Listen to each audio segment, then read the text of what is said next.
Yeah. Well, I'm not mentioning names, but oh, hang on, we're live. Oh.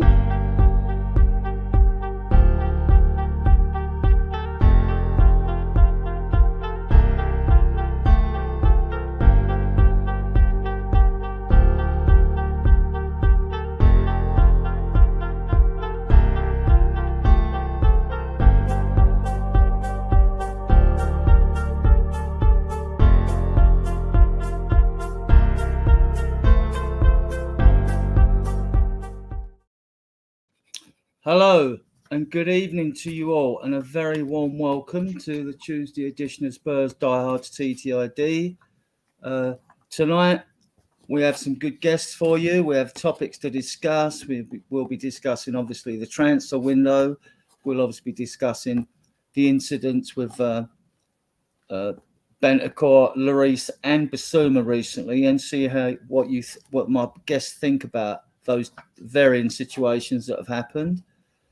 Yeah, we'll also be discussing who's left the club recently, future incomings. We're still rumoured to bring people in. So without further ado, I'll introduce you to our guests, and I'll start with AJ in the bottom left corner, who's making his debut on the show. Hello, AJ. How are you? Yeah, I'm good. Thank you very much for having me on. And then we move up to Colin in the top right corner, a guest. Colin runs Talk and Ball podcast. Colin, how are you? I'm doing great. Having a really good day. It's my day off. You can't beat that, so ready to talk football with some of my favorite people. And we have my regular cohort here, Mark, who's a mod in our wonderful group. Mark, how are you? It's all good, Adrian. All good. Thanks for having me on again. Yeah, it's all good. I would have played the musical intro, but they've disappeared off my screen for some reason. So that's something I'll have to sort out later, right? I did wonder why that never come on. Yeah. I mean, I don't know what happened there. So we'll start with, I'll come to you, AJ. I mean, Bissouma has made a big fool of himself, really, by videoing himself and posting it in social media of him using nitrous oxide, what's commonly called laughing gas. And naturally, it's created a bit of a storm, as if this club needs another incident like this to deal with. What's your take on it, AJ? Well, I mean, I've seen differing views on different shows and just generally across all social media. There are some people that think there's nothing to it. It's just him falling about. I have the completely opposite view. I think that he is a role model to thousands of young, impressionable people. He is representative of our club. By anything he does that is talked about in the media reflects on Tottenham either positively or negatively. What he did, you can debate whether or not it should be legal or illegal. You can debate that. You can say it's not as serious as some other banned substances. I get that. But the fact is, what he did is technically illegal. And not only did he do it, he videoed himself doing it. Not only did he video himself doing it, but he posted it on his Snapchat for who knows how many people to see. It's embarrassing. It's an embarrassment to the club. It brings the club into disrepute. I remember there was the issue when it was in the public eye, because you had loads of young teenagers doing it, and they were becoming very ill. Some of them passed away. It's a serious issue that a professional athlete and a role model should be very, very aware of. I think we get him gone as soon as humanly possible. I don't want a player like that representing our club. I don't want the youth that we've got coming through that should be looking up to these seasoned professionals, your Mikey Moores, your Lancashires, your Bergvals, your Greys. I don't want them coming through looking up and wanting to emulate people like that. Absolutely not for me. It's a hard no, get him gone. Colin, coming to you, what's your take on the Bissouma incident? I don't know. It's a complicated situation. I mean, Tottenham are by far not the only team to have, players that have had this specific problem. And in fact, if we just look back a couple of years, Kyle Walker got caught doing the same thing, I believe, when he was still at Tottenham. Something that I brought up to people, and they've said to me things like, well, Kyle Walker was a good player. He actually did stuff for the team. I think that's completely wrong, and I don't think you can view it like that. I think that is, not a good way to look at things. If they offer more to the club, give them more leeway. I don't think that's a good way to look at things at all. It's definitely not good. I will say that, everybody makes mistakes. I think that, everybody makes mistakes. All these guys, I don't think it's a Tottenham problem. I think it's a young millionaire problem. These guys are regularly tested for substances. Nitrous oxide is a substance that doesn't show up on tests, which is why I think they do it. He definitely shouldn't have been. I can't believe. So to me, the doing it is not half as stupid as the videoing it and pushing it out onto your own social media. That's absolutely insane. I can't believe he doesn't have better people in his life telling him that at least don't do that. But no, it's a complicated thing. I think that substance abuse among footballers in general is a lot more widespread than we see. We only hear about the cases where people get caught. We only hear about things like this. But I think it's a really widespread thing, and I think that we should, as a community, or as fans, as people, as human beings, should focus on making sure that footballers are okay and getting the care and stuff that they need. This might be the end of Bissouma at our club. Very, very well might be. But I do still think that, I don't know, he's a human being and deserves a bit of leeway. We all make mistakes, but I do agree with AJ. AJ brings up a great point about the role model aspect, about how there's people looking up to him.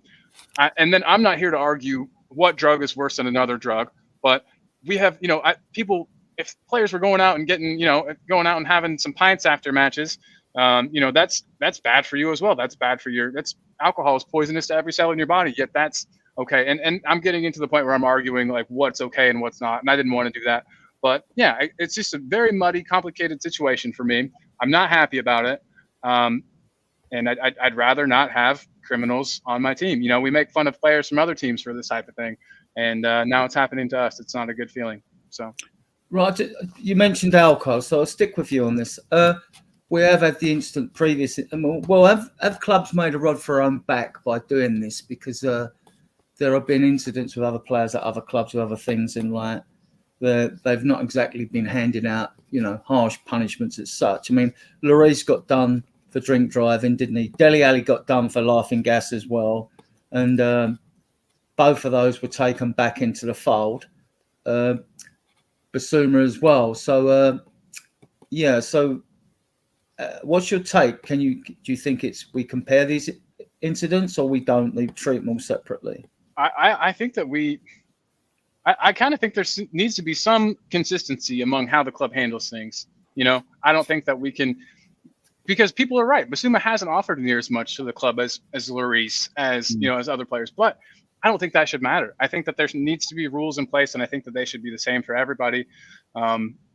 If the club ultimately decided that Hugo needed some help, needed, an arm around the shoulder, needed, the personal driver, all of that, I think that the same considerations should be applied to Bissouma as well. It's just a tough thing. And when people are like this, it's not because things are going great for them. It's not because they're at a wonderful place in life. Usually when people who seemingly have it all start doing silly, stupid things like this, it's because behind the scenes, things aren't what they seem. There's mental health issues perhaps going on. I just think that if we're gonna, I just want some consistency across the board. I just want to make sure that people are okay. So do I think he should be punished? Yeah. And he might be legally punished, because now I think the difference is when Dele and Kyle Walker were caught doing the balloons, it was not illegal at that point in time. And now it is, which is one of the main differences I hear people talking about. He might find himself in some legal trouble. We'll find out. But I'm excited, not excited, I guess, but I'm looking forward to seeing how the club handles this, because I think it'll set a precedent on how it goes in the future. Well, Chelsea have recently had an incident as well, haven't they? Mark, coming to you, what's your take on the Bissouma incident? Well, I agree with what AJ and Colin have said. It's just stupid. You got to remember he's in the public eye. He's paid an awful lot of money to do his job. Now, if this had happened the beginning of pre-season, all right, they were abroad and there's probably different laws in the countries they were in, but you could have sort of understood it. But to do it like Saturday or Sunday, whenever it was, when there's 1 week to go to the season starts, is, to me, is the question I got to ask is why the hell did he film himself doing it?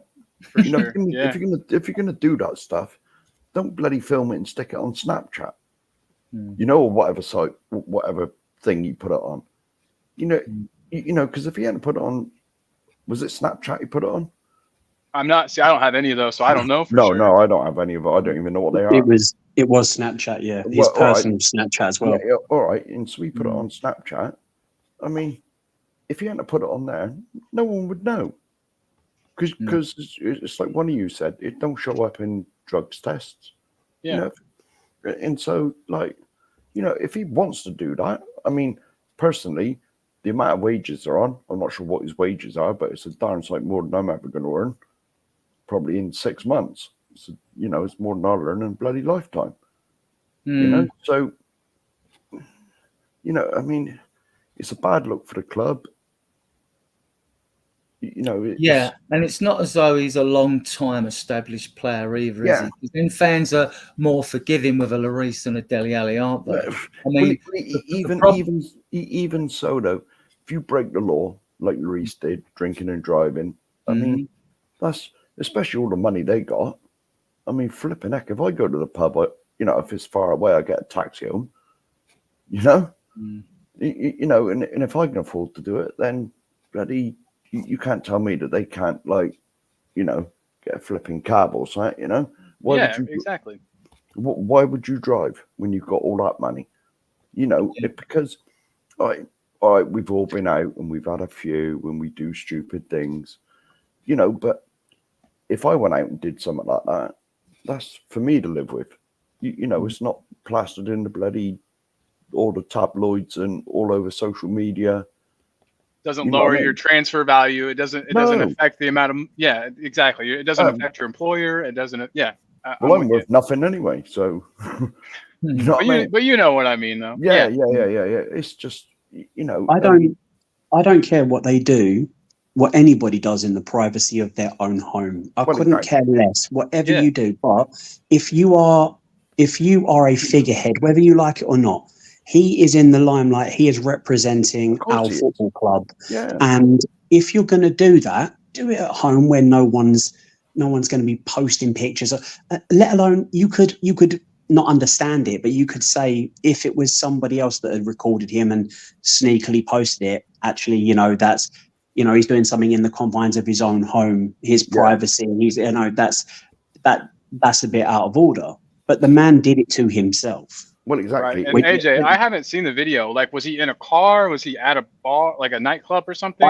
I haven't seen the videos because I won't give it. Good call. Yeah. Attention. Right. But I have seen the screenshots of the picture, and it's him and his friend beside. And if you're taking a selfie or trying to record yourself and you're holding the phone up, it's him. He's got his friend in the background. He's got the balloon to his mouth, and he's recorded it and posted it to his personal Snapchat story. Oh my Yikes. God! Yikes. And to be honest as well, you've only got to go. I mean, you've only got to go back to when we was in lockdown, and was it Lo Celso and a load of others had a party? All the rest of us had to stay in. That was illegal. Yeah, all the rest of us had to stay in. And they were there over Christmas time, weren't they, having a party? Right. Guys, what about the fact that the reason this drug this laughing nitrous oxide has been made illegal is because it's been found, or scientists say it's dangerous. So Bissouma also has a professional duty to his sport, to be in the best physical condition. Well, of course, to not put himself in harm's way, doesn't he? Yeah, absolutely. Definitely. Yeah. And then Oh, sorry, AJ. I did not mean to cut you off, my friend. You go first. No, it's all right. We just both happened to speak at the same time. All I was going to say is, I'm not. There are loads of things I do know. There's loads of things I don't know. I've tried to educate myself on things all the time. I think it's the only way we improve. It's the only way we get on in life. But I'm not an expert when it comes to contracts. However, I would assume that in his contract, it's got things in there, maybe clauses where he's not allowed to bring the club into disrepute, where he's not allowed any banned substances, and he's done them both. So is he? I know when you're talking about elite level sport, it's a bit difficult. It's not like if any one of us broke a contract at work, we'd get sacked on the spot for doing it. I mean, there are loopholes and there are ways around it, but surely there are repercussions for his actions, right? Yeah, it's gross misconduct. It will definitely be gross misconduct in his contract. It's just a question of how the club address the situation. I mean, like, do you guys think it should? I mean, fining a millionaire, fines. Do you think it should be fines? Do you think it should be suspended from the Leicester game? I mean, what would you like to see? I mean, I personally would like to see him donate a large chunk of money to a drugs charity. That would be. Yeah, one of these, and maybe go to one of these groups. Counselling, yeah. You think you should counselling? But generally be seen to be doing a lot to help. I've never been like an addict or anything like that, but be in the community helping these people. He's got to make a real statement to say, look, I fucked up, I did wrong, I messed up, this is how I'm going to fix it. I like that. Yeah, what doesn't particularly help Bissouma's form is he hasn't exactly been in sparkling form for us for the latter half of most of last season, and even in the pre-season he's only shown glimpses. So the fan base were already on his case anyway, because some are saying he's rubbish, he ain't good enough and whatever. And now he goes and does something like this. I mean, like, it's such a crass thing to do. It truly is. And I really quick, I want to say something, and I don't want to seem like a nerd, but I am. So back in my youth, I really enjoyed like reading up on stuff, and nitrous oxide was a thing that I like read up on. I don't know, you like AJ was saying, you learn about things. From what I understand, and perhaps there's the scientists that made the laws understand it better than me, but unless you're doing like absolute disgusting amounts of nitrous oxide, it's not really going to have a whole lot of effect on you, which is another reason why athletes and stuff do it. It doesn't give you a hangover like alcohol can, but it does deplete your body of vitamin B12. Pretty bad. And sorry, I take AJ. tablets for that. I take tablets for that, so maybe I've been doing it. See, hey. Mark, AJ. Can I quickly read something? It's just so it says here, nitrous oxide, and then it's got the various nicknames for it. A gas which can induce euphoria, hallucinogenic states, and relaxation when inhaled. Nitrous oxide is a neurotoxin, and excessive use can cause long-term neurological and physical damage. So once at a party, messing around with your friends, okay, people do stupid things. Yeah. But if he's doing it regularly, it could be impacting him on a level that's causing him to not perform to his peak ability whilst representing our club. Can I just say something? Fair dues, yeah. Right, I'm sure it was nitrous oxide when I was a kid and used to go to the dentist. They give it to me too, yeah. I get it. Yeah, you had the mask, and they sort of put you under to rip one of your teeth out because they couldn't inject. But the difference there, though, but the difference there, I think, and this is me being a nerd again, is that with that they're mixing in a certain amount of oxygen with it. Yep. So like you're getting not just the concentrated stuff, but when those guys are doing the balloons, it's just the nitrous oxide, and so it also deprives your brain then of oxygen. You got to think, because what you're breathing in isn't oxygen, but your body thinks it is. So yeah, there's definitely complications, I'm sure. And sorry, I wasn't trying to make light of it. I was just, no, you're right. Like what you were saying. If it's a thing that he does at a party once, or very seldom that it's not a big deal. But yeah, it absolutely nerve damage, I think, is one of the things that it causes. For And- medical purposes, it's mixed. It's not in its pure form, and plus, I it's see. administered by somebody who is trained to do so. Well, of course, yeah. Well, Ange I was would have gonna been say, fuming. I'm not even sure if they use it for kids anymore. They use it for adults still because they gave it to me. But yeah, no, good points all around. This has been a really, really good talk, you guys. Yeah, well, Ange will have been fuming, wasn't he? What he tried to do, because we were led to believe he had a bit of a party animal reputation anyway, even when he was at Brighton and that, right? So he comes here. He was a cheap buy, 25 million for a player of his talent. But then again, it's supposed talent, alleged talent. So now he comes here, and Ange tries to turn him around by giving him more responsibility and say, look, we want you to be, father figure to younger players, blah, blah, blah, and all that. And then he's late for training. And we hear this as fans, right? And if he was like tearing it up on the pitch, fans wouldn't be. But he's going to be under so much scrutiny from now onwards anyway. And the club, I mean, like, they must be shaking their heads in disbelief. I mean, the board and the club have made enough PR blunders. Now you get players bringing the club into disrepute on top of that. Yeah. I mean, it just exacerbates everything that goes wrong about Tottenham, really. Like when things are going wrong, when things go wrong at our club, they go wrong. And after the next PR blunder and the next player brings you into disrepute, you sort of think, well, the next one is only going to be 5 minutes away as well, because this has got to stop, though. Personally, I don't think we would sell the player, but I mean, because we got to get a player in to replace him. But I was always under the suspicion that, like, he was under Ange's watch for life for this season anyway, and if he didn't perform, he could well find himself out of door in January or the new year. I don't know what the club are going to do about this. I can only guess. Personally, me, I wouldn't. I wouldn't play him at Leicester. I'll come to you guys on this as well. I'd go with Bentancur, Bissouma, and Sarr instead. Before I was going to go with him because Ange started with him and Sarr and Maddison in a few of those friendlies, pre-season friendlies. So I was thinking it'd be Maddison, Bissouma as the 6 and Sarr. Now I think Bentancur is going to take his place. I think you've got to make an example of him. Right, he's got, and I think the way to punish the player is to not play him, whether you fine him or not. Fines, not enough. Other than that, unless you go down the draconian route, get someone in midfield during this remainder of this 3 weeks of the season, 1 week before the season starts, well, less than a week, Saturday, but Monday for us. Then you're not going to commit economic suicide. I mean, Chelsea didn't do it with Enzo Fernandez, and he cost them 85 to 100 million, didn't he? So, like, you're just not going to do that.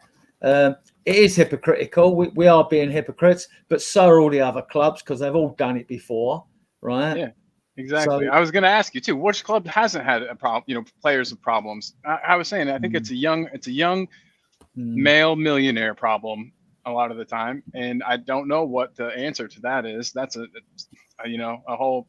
that's somebody else's job for sure. But they do need to be doing a better job, I think.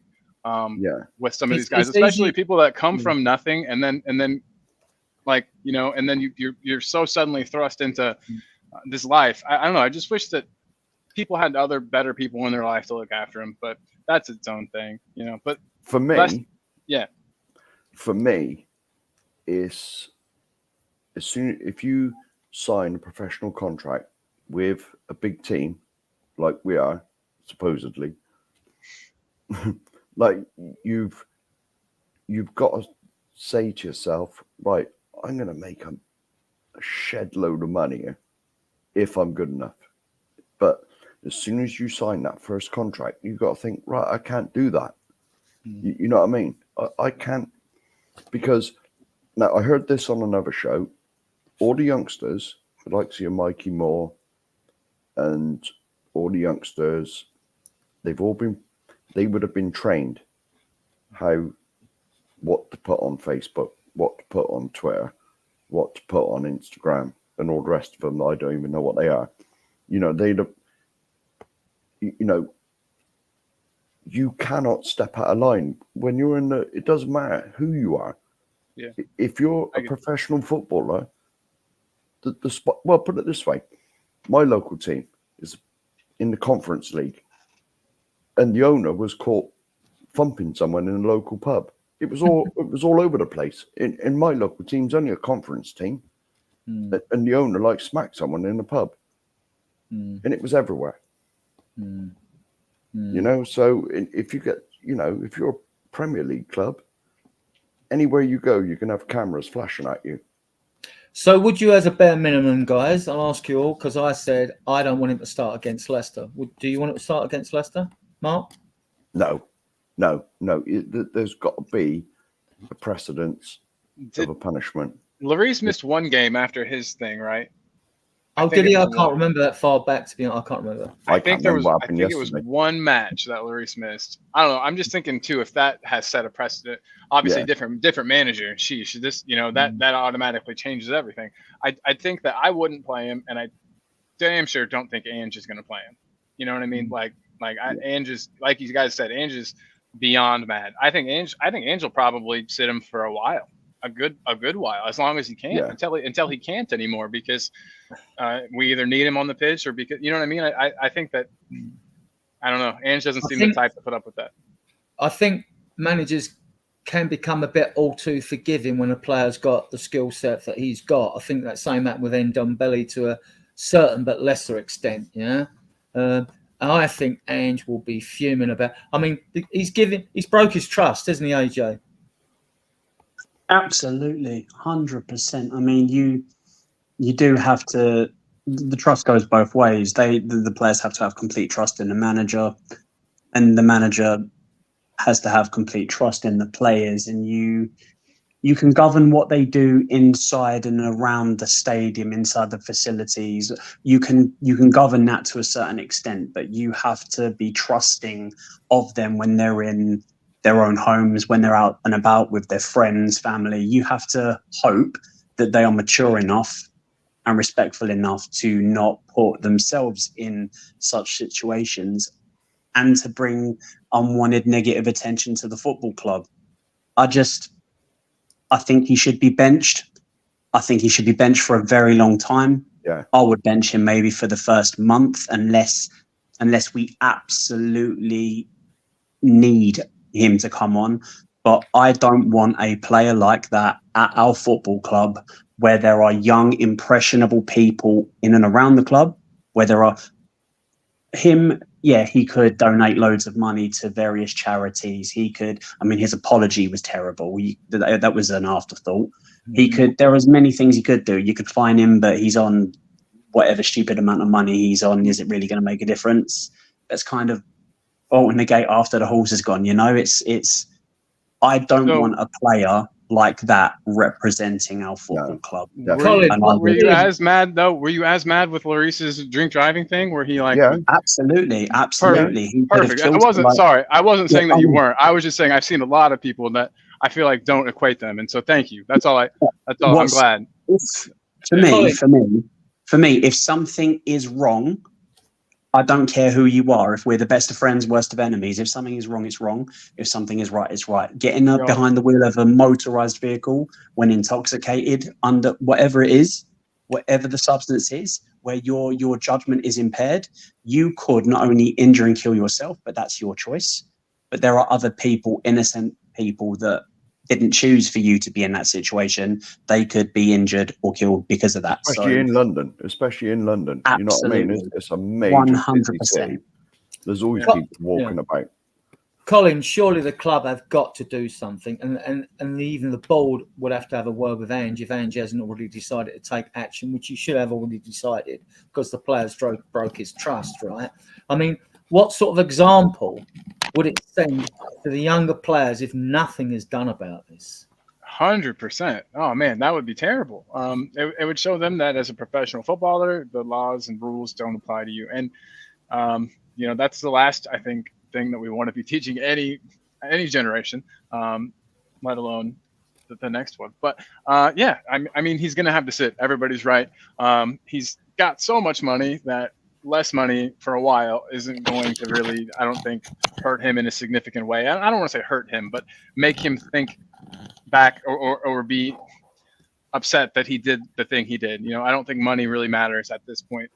So yeah, sitting is the only thing that I think can do it, because these players want to play. We know that he wants to be out on that pitch, or at least we hope he does. Okay, we'll finish on what we think the punishment should be, and then we'll move on. There's lots of things we've got to discuss. So, I mean, I'll lead. I think 4-match ban. Colin, what would you say? Fair, yeah. 4-match ban sounds good. Too easy, too soft, or what, Mark? Is this from the league, or is this what the Premier League? No, it's from me. Spurs Diehards. This is Spurs Diehards. Well, Ange's already said it's going to be dealt with internally. So whether we'll ever find out what it is. But personally, we'll know if it's a match ban, because he'll either won't be in the match day squad, which he shouldn't be, right? Even on the subs bench, or otherwise internally we won't know. We only know what we physically see out there, you know? So, yeah. But personally, he's got to be dropped for at least one game. At least one. I think one's a bit too soft, personally. Well, that's why I said at least one, because there's got to be a message sent out there. You got to remember, we've signed a couple of youngsters this year, and there's the youth team that are doing particularly well. It's not the example you want to set them. I'll just go out and do what you like. You'll be all right. If we're correct, guys, you can correct me. I know that we don't get too many games into the season, then we get the international break, the dreaded international breaks again, don't we? Or the League Cup or whatever. So I'm not sure, unless you look it up, Colin. I heard on another. Until then, I heard on another show our first League Cup game is sometime in September, because we go into it the third round this year. Well, the transfer window goes in 2 weeks. In 2 weeks, we got 2 weeks of games till the transfer window ends on the 1st of September, and then if you're saying it's the first week the League Cup game, maybe it was the 18th. I heard. I think. I'm not sure. I haven't looked that far ahead, and I usually do actually on forthcoming seasons to see when the first international break is. But maybe banning until then, or I want to see him get a little. AJ, how many games do you think he should miss? I think you hit him hard. I don't want to see him representing the club for at least a month. Right. He has to understand the gravity of what if there is any way back for him, he has to understand the gravity of what he's done and the far-reaching effects of it. He has to. I would get him to make a charity donation. I would fine him and suspend him. But you need to make sure that it is abundantly clear to everybody at the club, especially these youngsters coming through, that such actions you will be penalized for them. There's not going to be, it was a silly mistake. Making silly mistakes when there are no cameras on you. Make your silly mistakes in the confines of your own home. So I think he needs to be made an example of. I'm glad that he doesn't. I'm glad that his problem isn't worse. So there's like a major celebrity in the United States, Steve-O from the show Jackass. You guys might know. Oh yeah. He had a terrible laughing gas addiction. He had like dentists quantity tanks of it, and he would just like rip off of them. And there's horrible like videos. There's a documentary of it, and he was like talking to demons and being literally insane. So it definitely can develop into a very bad. Yeah. He was addicted. Yeah, and I looked up earlier before the show, and there was a story about another Premier League footballer from 3 months ago who was found to be addicted to nitrous. Let me find that. There was no names. I couldn't find any names, obviously, but yeah. Guys, if you want to, I don't want to take too long with this. Yeah, let's move on to another issue, which has got Spurs fans up in arms a lot. I'm sorry, Adrian. Go on. Need to put a question in. I'm sorry. Listen, name okay. That one. Name me one Premiership club that has had one player that has caused an issue, sometimes in a football career or off the pitch. Well, we know about infidelity, don't we? That's common in life enough. Well, and the drinking. But gambling, we know players that have been involved in gambling problems. Drinking as well was a big problem. And marijuana, I mean, you go back to Rio Ferdinand, who got a ban for that, and you got caught. I bet there's loads more that have done it. Yeah. There was lots of rumours about players on Charlie, cocaine, weren't there? Lots of rumours. Liverpool, rumours. It was Merce. It was Merce, wasn't it, with the coke? Merce, and you had Robbie Fowler. There was rumours about him. Fowler as well. Fowler as well, crawling down the... Look, with the amount of probably cocaine that's in society nowadays, it doesn't surprise me at all. When there's actually signs about it, there's signs about it at the airport. At the airport, it says take your cocaine out of your bag. You can't bring that through through security. I'm not even joking. So that's wild. The world's a weird place. We live in a strange world, you guys. But we do these days. I'm glad I'm here with you guys, though. At least I'm with my friends. Look, all human beings are flawed, right? We're all flawed. But the point is, these guys, they're paid top money to set an example, to be professional, and they should know, without you pointing the camera on yourself on social media, that your every movement is being watched. The press want a story, and let's be fair. I mean, they love stories about Tottenham, particularly, don't they? I mean, if I'm sounding biased, then I am, and good, because I've always believed it, right? They've always got every excuse to have a pop at our club, right? Right, I want to talk about another issue that's got me going, probably the whole fan base, right? Right. For those of you in the chat that don't know, right, I love to give you all information, right? For those of you that don't know, we have 6 first-team coaches, right? You have Matty Wells, who was an ex-player. He's now took over from Curtis, who went to Birmingham with him. You have Milo Jedinek, who was with Ange before. Ryan Mason, one of our own. Then we've brought in 2 more recently, Nick Montgomery and Sergio Romando. They were with Mariners in Australia, successful out there, and they worked with Hibs in Scotland and the Scottish under-21s. And we have the goalkeeping coach, Rob Birch. 6 coaches. And fans are saying, why haven't we got a set-piece coach? Well, for me, we don't need one, do we, Colin? These coaches should be doing their job, sorting out our defensive frailties, yeah? Yeah, I see where you're coming from. 100%. I think where the fans are coming from is, you remember when we had that set piece specialist coach, and we were scoring a lot more like headed goals. I know we're talking defensively now, but we were scoring more headed goals, and I think we looked better on set pieces as a whole. And so I think that's why people are calling for that. It's just because it's the most recent time that we were not terrible with set pieces is when we had that set piece specialist coach. And again, I don't even know if he did defensive set pieces, but so I think that's why people are calling out for it. But for sure, I mean, with the amount of coaching talent, the amount of footballing IQ that's out there, these guys have accumulated minutes of all these people, all the minutes they've played. They should understand how to, I think, set these guys up for set pieces. And if they don't, then maybe trim the fat a little bit and get a set piece coach in if we need one. I mean, the decision has to be made. Do we need one or do we don't? And if we do, get one. If we don't, these guys need to make it work. You know what I mean? It's just strange to me that it hasn't been addressed in any fashion. Like, I don't know. I get what you're saying though, Adrian. 100%, they should be able to, but it doesn't seem like they can do it. So, Mark, what's your take on? We got 6 coaches, and surely they should be able to sort set pieces out for us. Now, I was going to come on here tonight and go absolutely mad. You can. It's all right. No. I've been calmed down. I have been calmed down. I was going to go mad about the game on Saturday with the defending because, but then I watched Alistair Gold put a video out, and I watched it yesterday or today. I can't remember. Golden Guest, yeah, or just Gold? No. It was Ali Gold one. It was just Ali Gold. Good old Ali G. Yeah, and he said in the second half when we did have our defense as it's going to start, we didn't concede a goal, and I thought he makes a good point there because the 3 goals we conceded were absolute. I was going to come on here and go mad because it was shocking. This zonal stuff has got to stop. It's got to stop. Why you just can't pick a man up and stick with him wherever he goes is beyond me. Because, in all fairness, the player that scores the goals, right, he's going to be in a zone, but he's a man. You got to man mark. You don't mark an area and hope that someone runs into it. So I was going to go mad on that, but as far as the coaches go, I mean, the one that you alluded to, that was a Spanish guy. Yeah, they're a pair. Or Italian, Nick or Montgomery, Italian guy. Scottish, and Sergio Romano, I think, is Portuguese. No. What with the Italian guy that we had last year? He only did the attacking ones anyway. Yeah, he was only. Yeah, he was apparently.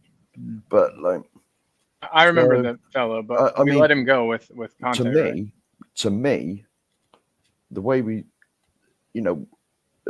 allegedly, I don't know. I'm not a great tactician on the game, but Ange does zonal marking.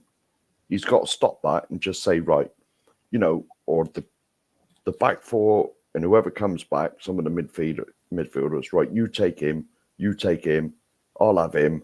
You know what I mean? And you don't want to put the smallest on the biggest. You know what I mean? You've got to sort of match up with an opponent and then try and beat them. That's the way defending's always been. Because what I saw in the Bayern Munich game, like, it just reminded me of football, like playing football in the playground.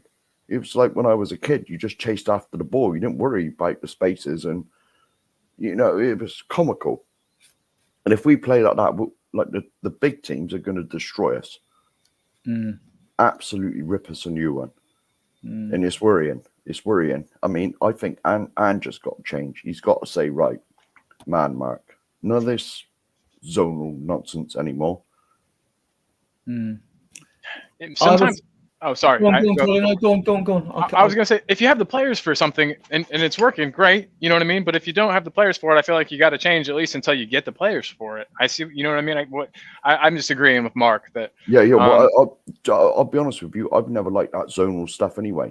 I'm not like against it as a whole, but if it only works if it works, and if it doesn't, then I mean. Yeah, exactly. Change it. Yeah. What exasperates me, even though Ali Gold said that about the second half, all right, I get that, right?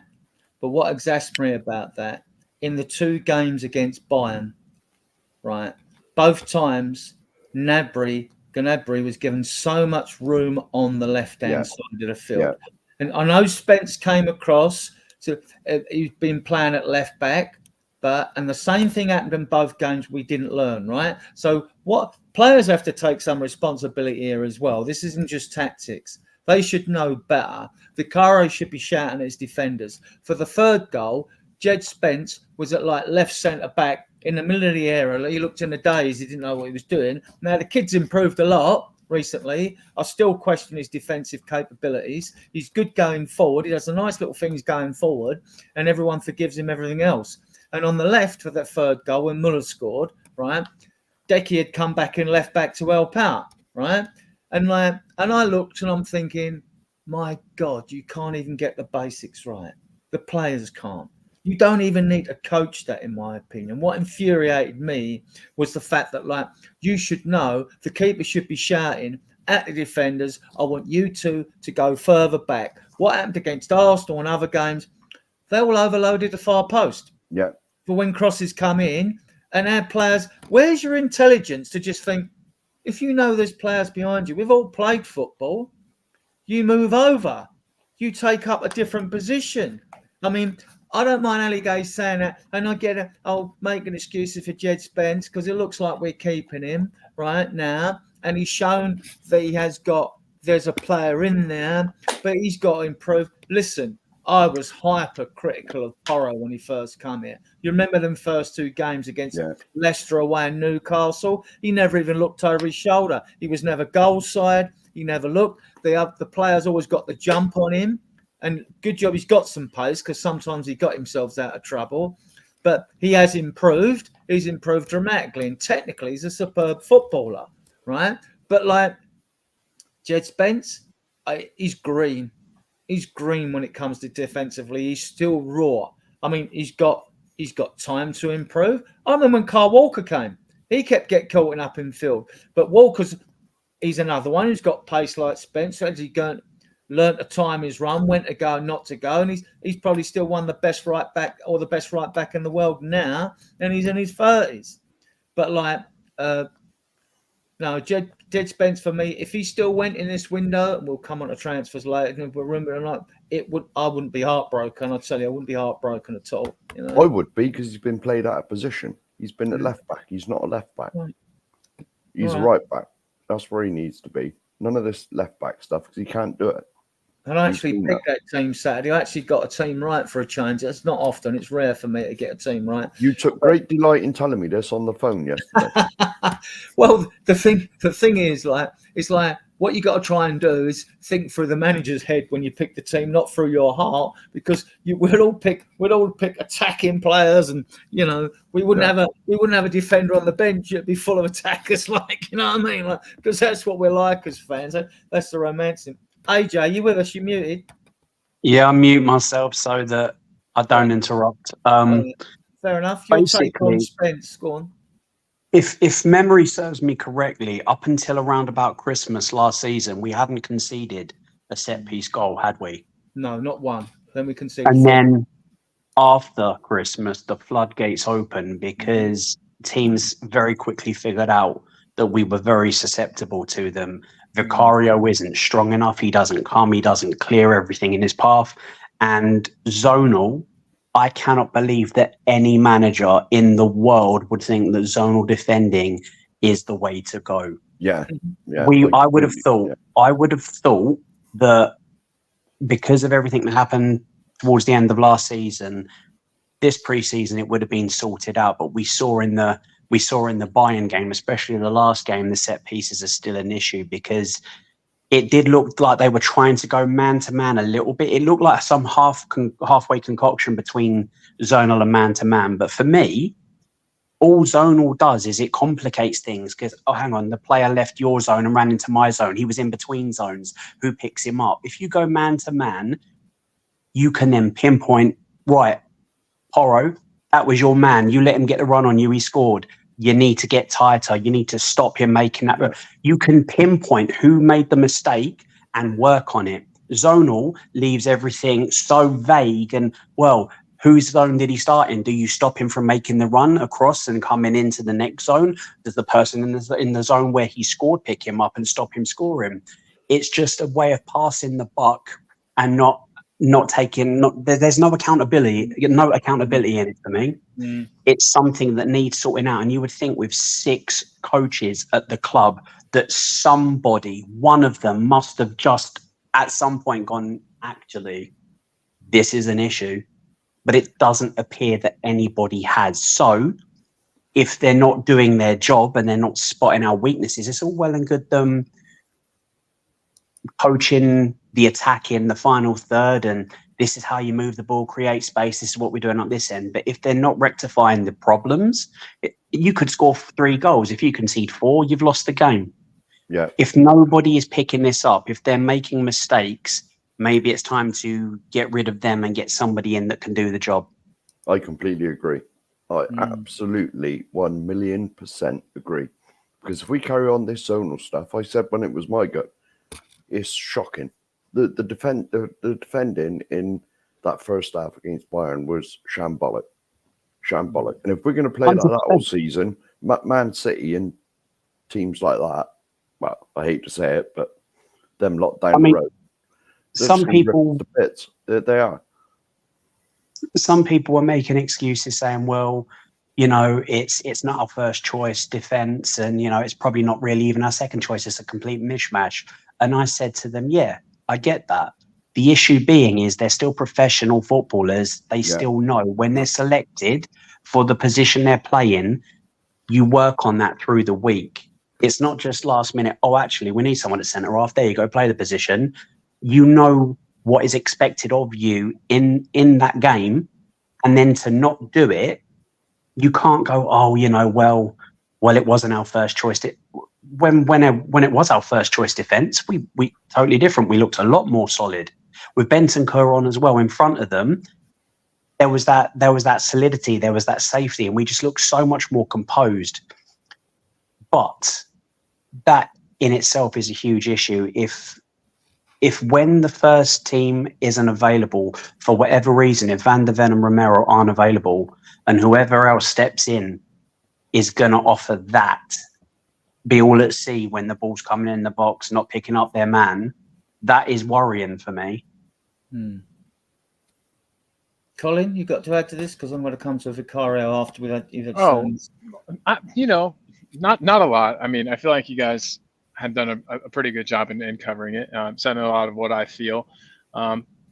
Yeah, they are professional footballers. You would hope that when someone has to step in, that we could make it, that work. I think with our team, with Spurs, I think you could sub out about 2 of your starters. Last season, I always said you could take out about 2 of the starters and the team still function half decent. You should be able to obviously rotate out more of your players than that and still function as a team and play the same system. So yeah, there's obviously something going on. And if these players can't play the system, then we got to phase them out. And it does seem fair dues that we are phasing people out. We are getting players out of the club that don't fit the system. So I mean, Rome wasn't built in a day and all that. So yeah, maybe they're doing what I want. Just slower than I'd like. So it does seem like we're getting the players that can't play the system out, bringing in players that can, and hopefully that continues. And then maybe we won't have this issue, and we can play the first or second team and have a tight, nice, pretty defense. That's all I got. Right, I want to talk about Vicario.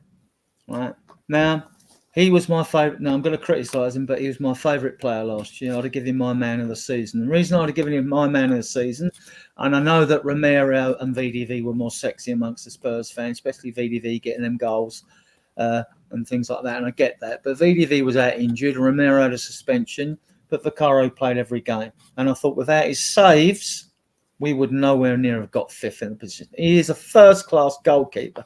But, and here comes the big but, Rob Birch needs to have a word with him about his distribution, right? At the beginning of the season, he was distributing the ball a lot quicker than he is now. Now, Lloris was awful at it. Lloris would go for a Sunday stroll in his penalty area before he got rid of the ball, and your opposing players would all be set and marking you up, right? Now, at the beginning of the season against Brentford and all that, you remember when Vicario threw the ball to the halfway line even from his penalty area, and he was much quicker. And he's also got to stop these suicide throws out to the centre midfielder, which has cost us 2 goals. Good job it's in like friendlies this has happened and not in league games, because he is a good goalkeeper. And then people are saying, "Oh, Austin, bring Austin in there," and all. Hold on, keep calm. Yeah, say these are easily fixable things. Yeah. Where I don't agree with Ange is sometimes when you're in that position, I get the possession base. I know it makes some fans nervous when you're playing in the last 10 yards of the pitch. It makes them nervous, but it looks good when you really play out and get upfield. But my my instincts sometimes when you are in an awkward position where you're going to make that throw. I know why you don't kick the ball and we don't kick it long, because once you kick it long, it becomes 50%. It becomes percentage football. And usually if you're kicking it long, the opposing team will always have an extra defender there. So the chance it's not 50-50. It's going to be like 70-30. They're going to win the ball, right? But I still think at times, just kick it long, lump it, Yeah. I mean, I'm not saying you should do it all the time. What do you think? Do you think he's got a bit slow with his distribution, Colin, or what? Well, I just wanted to real quick first agree with sometimes you just have to kick it long. It's got to be a tool in your toolbox. As a goalkeeper, you got to have a bag of tools, and one of them has to be a long, accurate kick. I mean, I just feel like that's Joe Hart style when peak Joe Hart. But anyway, yeah. I mean, especially in this preseason, his distributions looked suspect. There are times when he has put players under considerable amounts of pressure by feeding them the ball when they are absolutely in no position to receive it. And like you said, it's preseason, thank God. I really, really hope that he's been pulled aside and shown these things. And he has. I mean, he's a professional. I think that he wants to improve.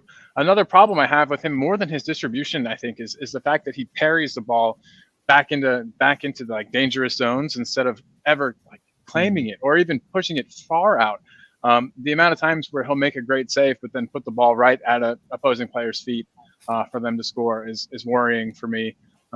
Yeah, I think that the distribution thing can be ironed out, like you were saying. I think people that want Austin in are reactionary a bit and just kind of hang on.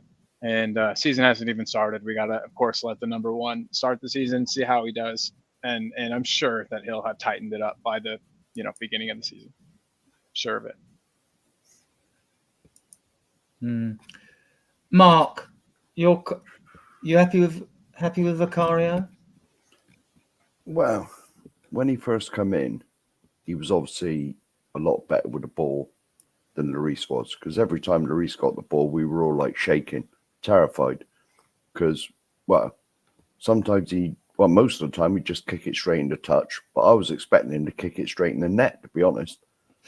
Sometimes, because with his feet, he was, let's face it, he was awful. God awful, yeah. Yeah, he was awful. But, like, that doesn't take away the greatness he'd done for us, but certainly the last couple of years he was with us, he dropped off massively. And when Vicario come in, he looked really good. It's like you said, Adrian. He gained us so many points. How many great saves did he make? But I'm with Colin. He always pushes it into that. He's got to learn to tip it round the post. Just give away. Right. If we give away a corner, that's like we just 50-50 goal. Yeah. Yeah. I was going to say, if he's going to tip it round the post for a corner, that's more or less a goal anyway. The way we defend corners and like free kicks from like out wide. So, but I'm with Colin. I just wish he wouldn't push it into that danger zone. He always seems to push it into the six, right in the middle of the goal in the 6-yard area, and there's someone there just to tap it in. But it's a learning thing. First of all, he's an outstanding goalie. Don't get me wrong, but it's the defense they got to sort out. They got to stop this this zonal stuff and pick people up man for man. If we can start doing that, which I pray we do, then hopefully, we won't concede. What was it, 61 last year? Hopefully we can get that to the 40s, maybe.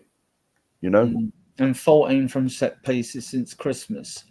Well, yeah. AJ, what's your take on Vicario? I mean, the last couple of games they did try and sort out him not being bullied at the post. I noticed Dragerson helped him a couple of times he came on. He wasn't taking no crap off an Owen Dragerson, and he did start to push himself. And they started to give him room so as he can, because the goalkeeper's got to be able to come for the ball if he has to come for it. I like Vicario. He's a very good keeper. He's very athletic. He's an athletic keeper. He's not a big keeper. He's not solidly built. He's not strong. When he comes and he parries, he doesn't ever seem to get enough on it. The ball seems to always end up dropping in dangerous areas. That's something I'm sure that can be worked on. Spend time in the gym. His reflexes, his reactions, very good. He made the same mistake in the 2 Bayern games. Very, very, very poor pass, very under-hit pass, and the ball got turned over and, we conceded. But people saying, we want Austin in. I don't mind people being reactionary. We all are to a degree. We see something, we hear about something, and the initial reaction is, once we've calmed down and clear-headed, then we go, actually, maybe I was a little bit overzealous. Anybody that is still saying they want Austin in over Vicario, to me, there's some sort of agenda there, because that doesn't make sense. Vicario, I can't remember how many years it is. Lloris was an excellent servant for us. Loved Lloris. Towards the end, it soured a bit. Downed his tools, toys out the pram, various different things going on. But for the main part, Lloris, excellent goalkeeper, served us well. But Vicario last season, it was the first season in, I don't want to pick a number, but there was quite a few seasons where we hadn't conceded a goal directly from a goalkeeping mistake. That happened regularly in seasons with Lloris, and Lloris's distribution was terrible. Many games, he'd go to kick the ball out to the wing, overhit it. The ball would be out and we'd lose possession, or he'd underhit it and it would be nicked off of whoever your wide man is. I think Vicario is very good, but he's got to polish up on the things he's not good at. He's got to be stronger. He's got to dominate in the air. He's got to dominate his box. He's got to go long sometimes. You can't stick to one way of playing, because when people find out how you play, when people find out that's what you're doing, they're going to cut you off. So you can't do that. You need to give them a problem. You need to keep them thinking. oh, he's going to come short. Boom, you play the ball into space. You've got someone running on. The opposition have pressed up because they think you're passing it short. Then you're on your way, right? Mm. So you need to adapt in every scenario, like every situation. You need to be able to adapt. You need to be fluid. You can't be rigid in this is the way we're playing. This is the way I'm doing things, because you're opening yourself up to problems. Right. Anyone else want to add anything onto the defensive frailties? Right. Okay. Please let Wise it be words from you fixed. guys, though. Right. Okay. Please let it be fixed is all I got to say. Oh, they'll be working on it. They've got this, they'll be working on it. I've no doubt of that. Right. Okay. Emerson's transfer's confirmed. Mark, your take on Emerson's stay at Spurs? Well, he did his job. He did his job. There was loads of fans like, I understand he never fitted the system because he doesn't. But will he go to Madrid and do a job? Yes, he will. He's because I'm pretty sure we bought him as a right back, hang on, get the bloody words out, a right fullback. Mm-hmm. Or wing back. Wing back is the correct word. Mm-hmm. And he was asked to play right fullback, which is two completely different positions. Yes, he was rubbish going forward, but defensively he was always all right. I mean, look at the games last season when he had to step into the centre. I mean, what was the game we drew? Did we draw 0-0? What game was it that he helped us win a game where we weren't supposed to win? And it was it against City? Possibly. It was him and Davis in the two centre backs. Yeah, those were scary times. Those are scary times, man. Yeah. I think it was the City game. Was it the City game? Yeah. Was that the 3-3 game? I'm not sure. I just know it's City. Yeah. But he did a job. I understand he doesn't fit the system. I understand that. And I wish him all the best in Madrid. Yeah, go over there and smash it, mate. And you got to remember as well, he spent nearly £1 million of his own money trying to fit the system, getting himself bigger, stronger, fitter, whatever he did. On that, Mark, do you think he should demand his money back? Well, no. Well, no, that's a bit harsh. I mean, to be honest, I never had a problem with him. All right, he wasn't good enough for what we want, but I wish him well. I hope he goes to Italy and smashes it. As long as we don't have to play AC Milan in the Europa League. I'm not sure what they're in. They're probably in Champions League, aren't they? So we won't have to play them. So that's all good. Right.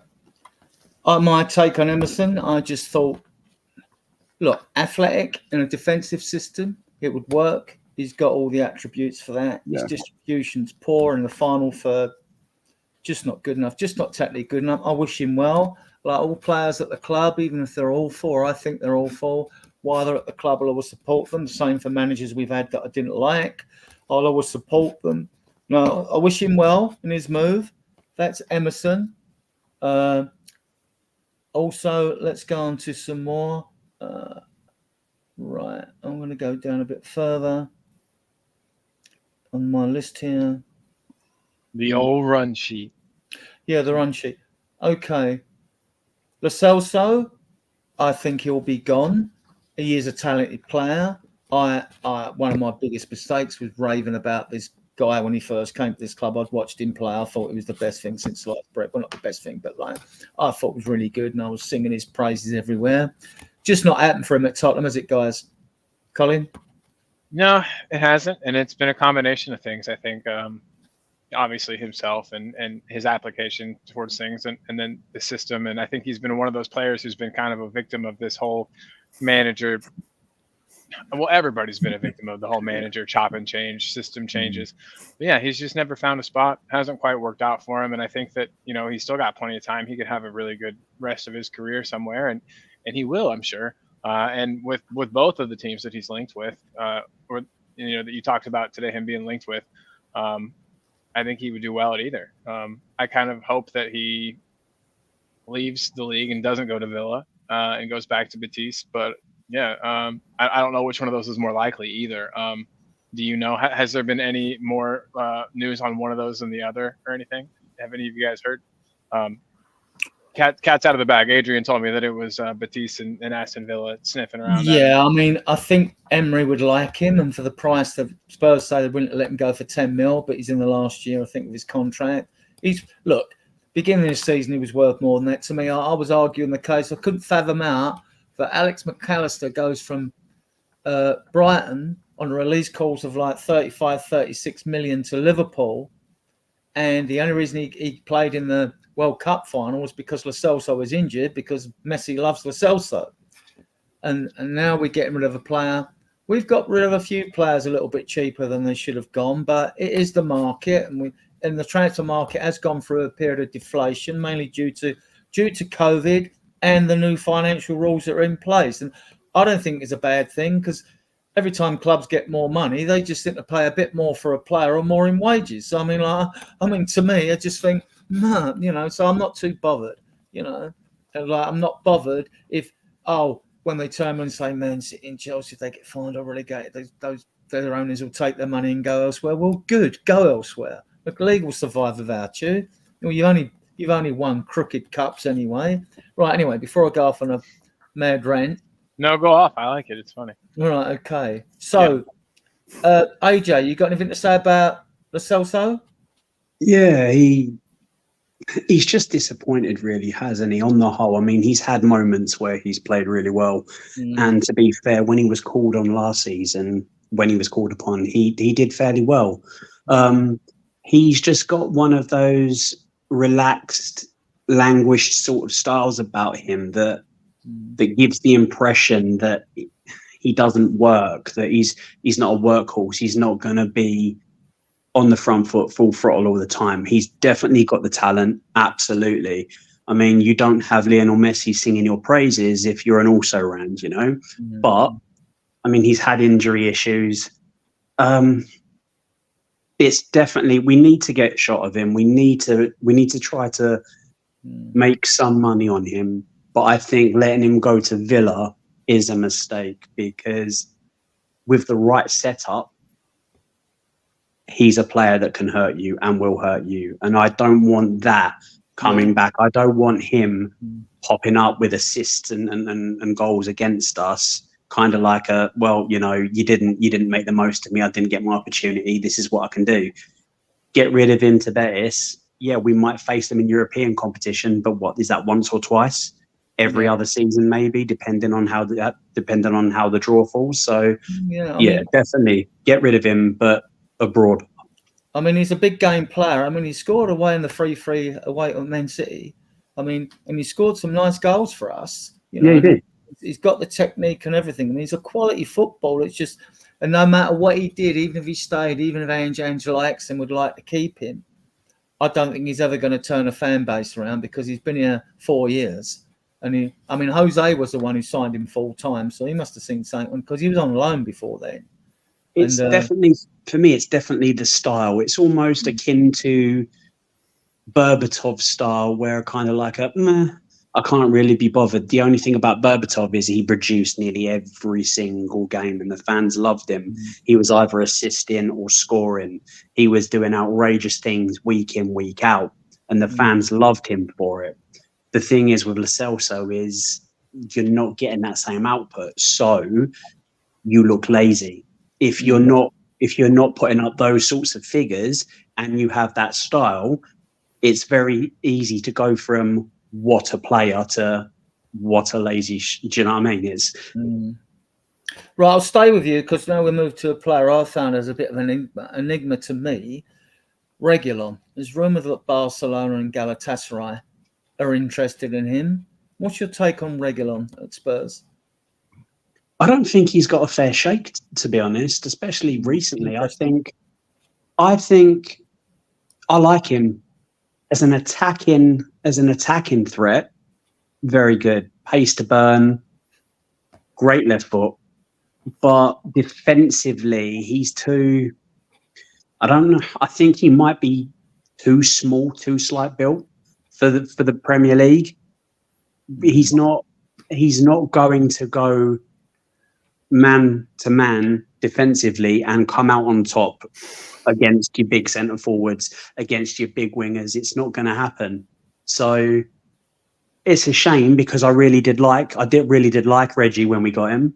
I just, if he doesn't fit the system, if he's not going to get game time, no ill will, move on, have the best season, mate. Thank you very much. And we go again. Mark, your take on Reguilon? I'm the same as AJ. I really liked him when he first come in. But that was Jose. Yeah. Was it Jose that brought him in? Yeah. And he was doing bits. And I couldn't believe when we sent him out on loan. Where was it Man United he went to on loan? And to be honest, and then Brentford. Yeah, and this sums him up. Even when he was at Man United, and is it Shaw as a left back? Yeah. When Shaw was injured, he couldn't even get a game then.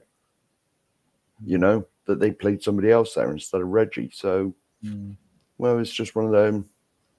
I mean, I rated him, but sorry, off you pop sort of thing. Yeah. Is there any rumours where he's going? There's been a few in the past and all that going. I mean, I was going to ask Colin the question to answer it. I don't think there've been any problems getting rid of him because he's left-footed, and there's always a shortage of left-footed players. So, Colin, I was just going to say, on Reguilon, I think they'll be gone, and that'll be about 17 players we've got rid of. Like, you know what I mean? But do you think that he's got attitude problems or something? I mean, there must be a reason why this guy doesn't get game time no matter where he goes. I think you're onto something there, because when we've all looked at him, he's shown glimpses. All right, there was times he lunged in, he didn't look the best defensively again, which is, look, to me, my biggest bugbear when players come in, and these new Ponzi terms, because I'm old school, right? These new Ponzi terms, wing back, right? If being a wing back means you're absolved of defensive responsibilities, I don't want you nowhere near my team. Yeah. I don't want you nowhere near my team. Because the first priority is you've got to know how to defend, right?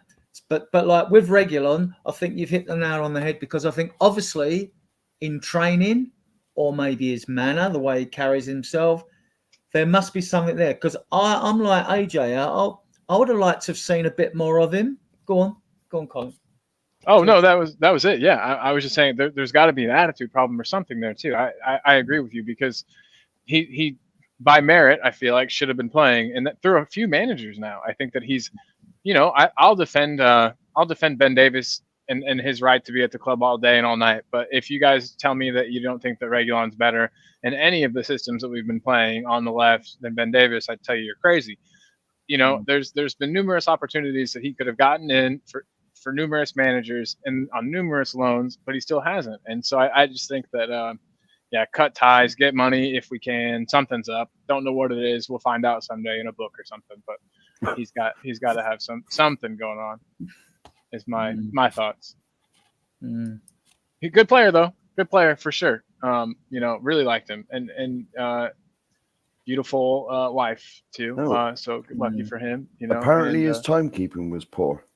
Thank you, audio, for that. Okay. That'll do it. That'll do it. Well, that's a sign of disrespect. And I mean, like, you get, we get in trouble at our jobs if we were late. So well, yeah. Let's talk about another thing the club haven't quite got right. Right. There's more. Right? Wait, there's more. Oh, of course, there's more. This is about. Now, I was wrong about this, because I went and looked at the rules, and I was actually corrected on Ali Gold's chat after I watched the video by people, because I was debating with them about whether Papsar qualified because he did 3 years in France, even though he was registered with us. I said surely he counts as academy homegrown, because we've only got now Niall John's gone because he was 21 in March. We've only got 3, the 2 goalkeepers, Austin and Whiteman, and Skip. So now it appears we've only got 3 academy homegrown. And then this is why you're getting a lot of rumours in the media about Carl Walker-Peters, Marcus Edwards at Sporting, and Noni Madueke at Chelsea, who don't look a bad player actually at Chelsea, a little bit I've seen of him, about us bringing them back to Spurs. Right. AJ, would you like any of them back? Would I like any of them back, or? Would I No. take them back if we were forced? No. Answer it both ways then, because I've got my own take on this, right? I mean, if you don't sort the academy homegrown for Europe out, it can affect how many you can have. Instead of having 17 in your European players in your squad, you may lose one or more or whatever. Now, would you sacrifice that? I mean, it depends on your mentality. Do you actually think that clubs nowadays need a 25-man squad? When I was watching Spurs in '81, you had a 14-man squad, 14, and only and only one substitute on the bench, right? So if we've got to hit certain criteria and we're short of an academy homegrown prospect, then you either have to promote one who is in that bracket or you bring one back. Kyle Walker-Peters is an absolute no-no from me. He did well at Spurs in spurts, and I think he's gone on to have a decent career, but I wouldn't bring him back. He was struggling to be at the level we were back then. We want to be moving on. We want to be heading up. So for me, Kyle Walker-Peters is a no-no. Yeah, and I like taller defenders. He's just a little under 5'7", Edwards and 27 now as well, believe it or not. He's 27. Yeah, he's getting on a bit. Edwards and Madueke. Edwards, I compiled a little bit of a comparison. I don't usually do this, but I thought, you know what? I'm going to. Let me find it. So, Chiesa, people were saying we should go and buy, and I heard people say world class. Chiesa is not now, nor has he ever been world class. He's had one standout season. He's had another decent season, and the rest of the numbers have been meh. He's had injuries, so he's injury prone. And there's a reason why he can't find a club regardless of being 20 million. However, Chiesa, Johnson and Edwards, similar sort of games, with Johnson having played a few more. These are the stats. Chiesa played 134, goals 33, assists 24. Johnson played 143, goals 34, assists 22. Edwards, 134 games played, 29 goals and 30 assists. So very, very similar in numbers to Chiesa, and he fits the criteria of homegrown and academy. If you're going to go and buy a player, why not buy a player that's fitting the criteria that you're short on, that has posted the very, very similar numbers in the last 3 seasons?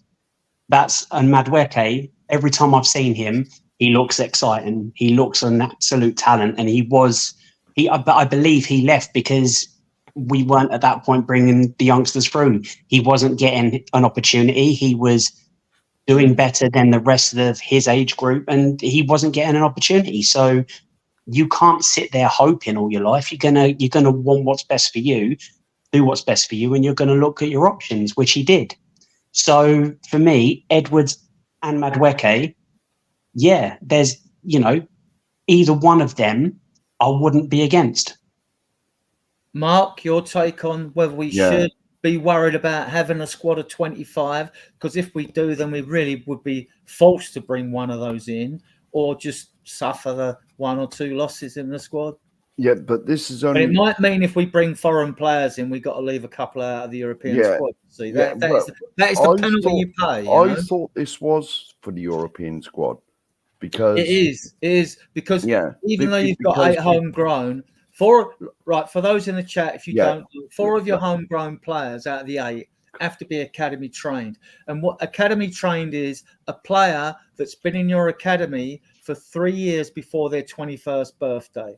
And that is to encourage teams to bring them through. So we'll always have a pathway, but the question is whether the players are good enough to come through on the pathway. And that's Andy Scolding's job now. Because the sticking point on all of this was Matey that was sent back to France, wasn't it?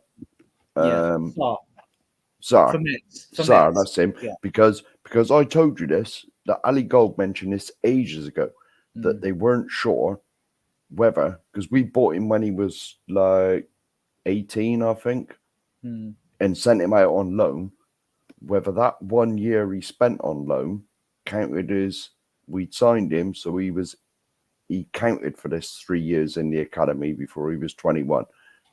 And so allegedly it doesn't. And it was a very big sticking point because we bought him, but because he went back on loan, he wasn't technically, I suppose, in our academy. You know, so this is, you know, I mean, personally, if you buy him and send him out on loan, that should count, surely.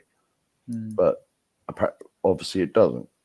So, you know, I mean, Edwards can play across the front three, though. He can play left wing, right wing, and as a 10, Yeah, that one at Chelsea, I like the he look played of. Sporting in Europe. He did play well. It's just his consistency and pressing, because even at Sporting, he wasn't given every game, you know. Yeah. But we would get him for probably about 25 million, because I like the look of that Madueke at Chelsea. If he's willing to come back. A little bit of scene of him I'd do as well. Yeah, if he's willing to come back, because you never know. He left because he couldn't see a pathway. Edwards would come back. But Ange might think, look, it's the same thing with pathway. You can have four players in the academy trained in a pathway.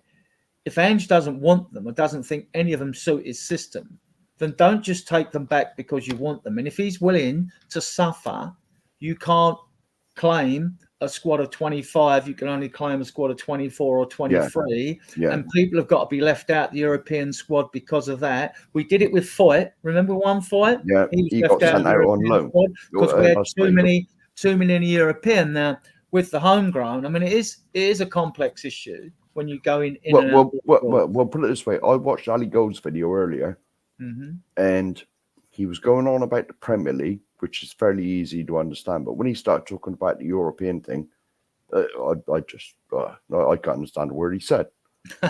It's crazy. Yeah, I get that. So it's just a question of like, I don't know if our fan base will be that up in arms about it. I think it is. It just takes a little bit to grasp. You've got to really get into the nitty gritty to understand it all. I don't blame fans for not understanding it all. I think Ange would be on top of this, and so will his squad. I mean, like, so, with the squad and everything else. So,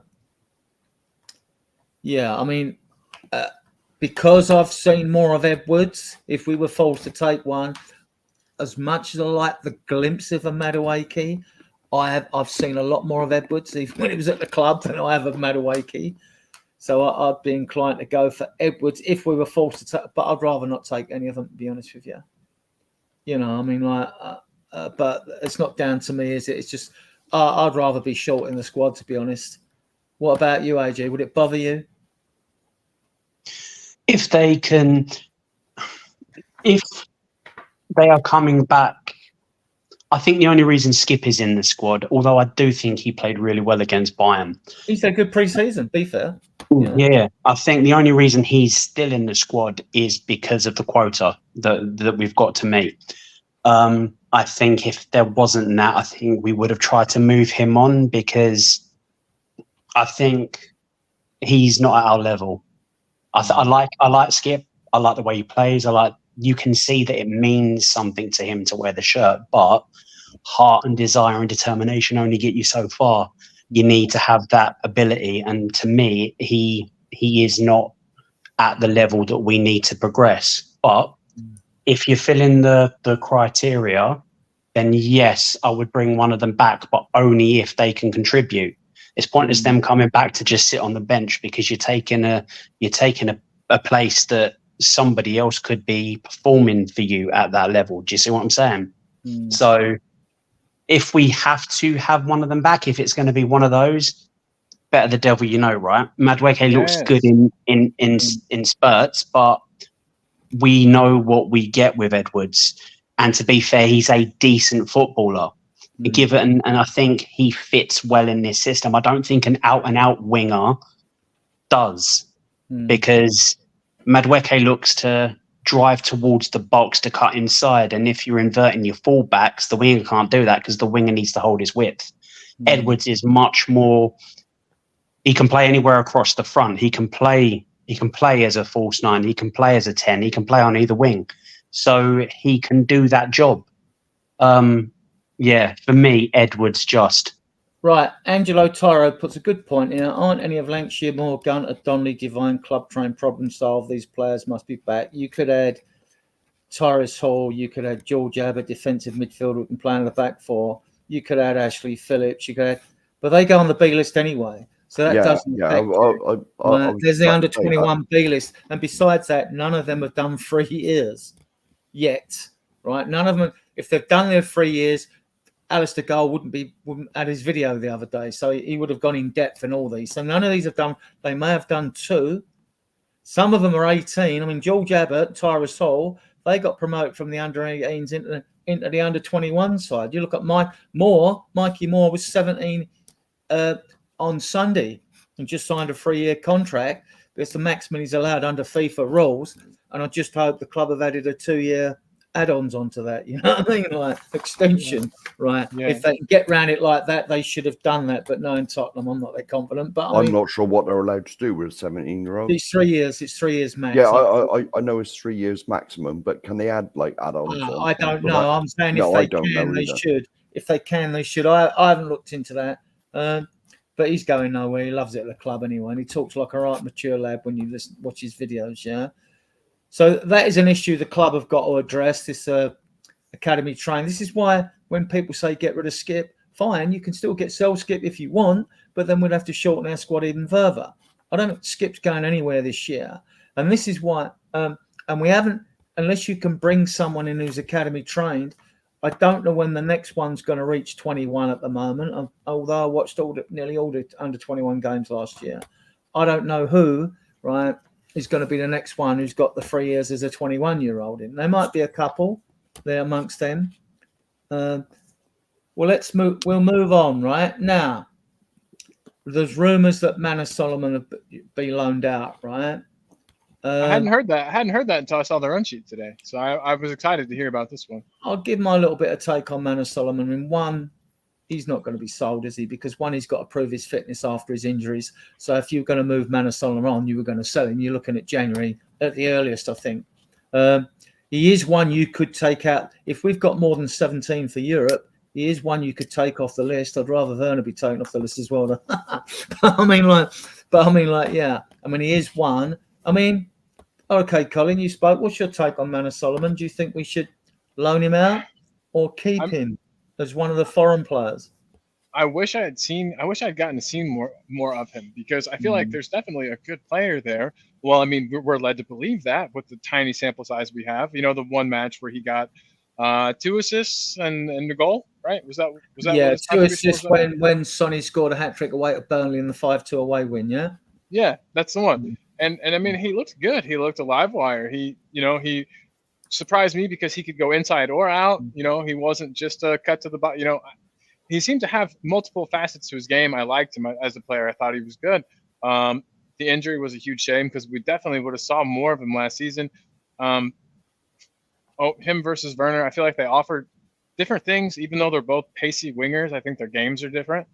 I think Werner's more likely to cut to the, to beat his man and then whip in a low-driven cross than Manor Solomon is. I think Manor Solomon's way more of a goal threat.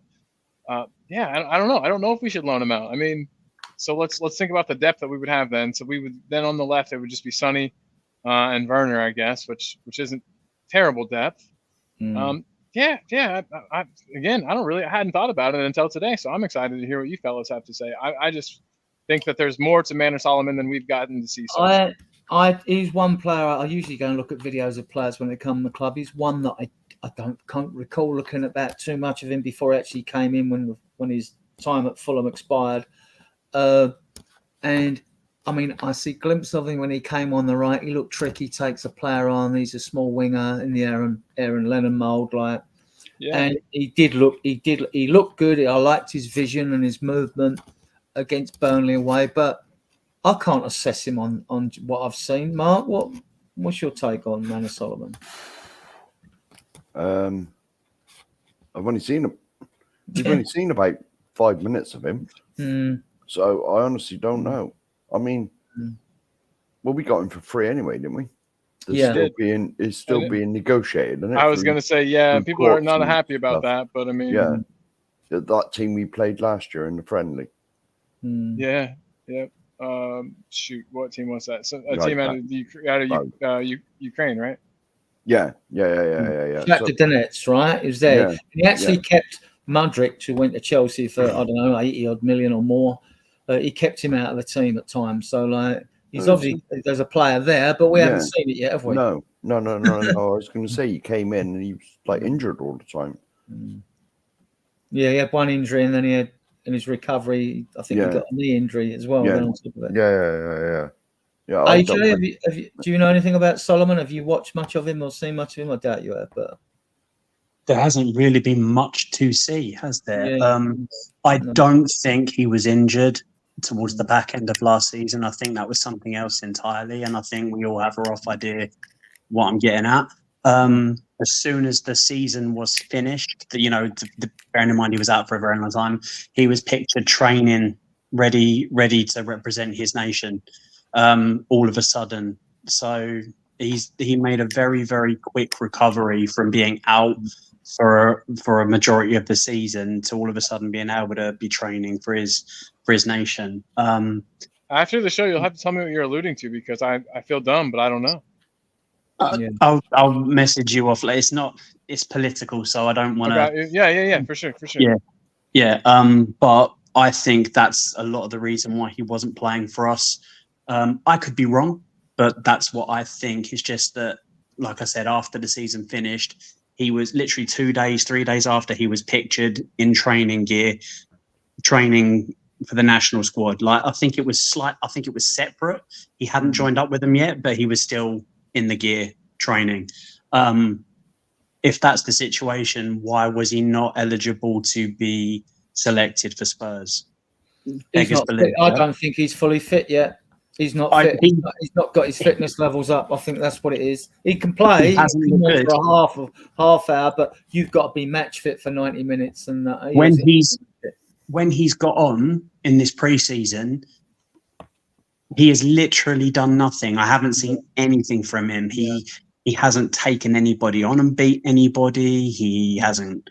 Do you know? There's been nothing to go. Okay, that's the player we've got. That's what we can expect. It's a lot of nothing. So if you're gonna lose one of them, Werner is not brilliant, but he's still, when he was fit, he was still performing. He was exactly. He was still, whether you love him or you hate him, whatever you think of him, he was still contributing to the squad. You know, and if you're going to take one of them, surely you want a player, regardless of how you feel, you want a player that's going to be ratcheting up the numbers, right? You're going to want a player that's contributing. So, yeah, if you're going to leave somebody behind, I'd leave Solomon. Well, your main ability is availability. Yeah, exactly. You know what I mean? Yeah, Angelo. The thing with loaning Solomon is, I mean, even clubs on the loan, because he has improved his fitness at Spurs, I think we'd even struggle to loan him. And that's been a suggestion. And I was like thinking, well, I don't quite get a loan for him when he's not proved his match fit. I mean, a club that wants a loanee in, they want a loanee in that can play, surely, that's fit, you know. And I don't see anything happening with Solomon until he may be left out the European quota if we're over the top, depends who we bring in.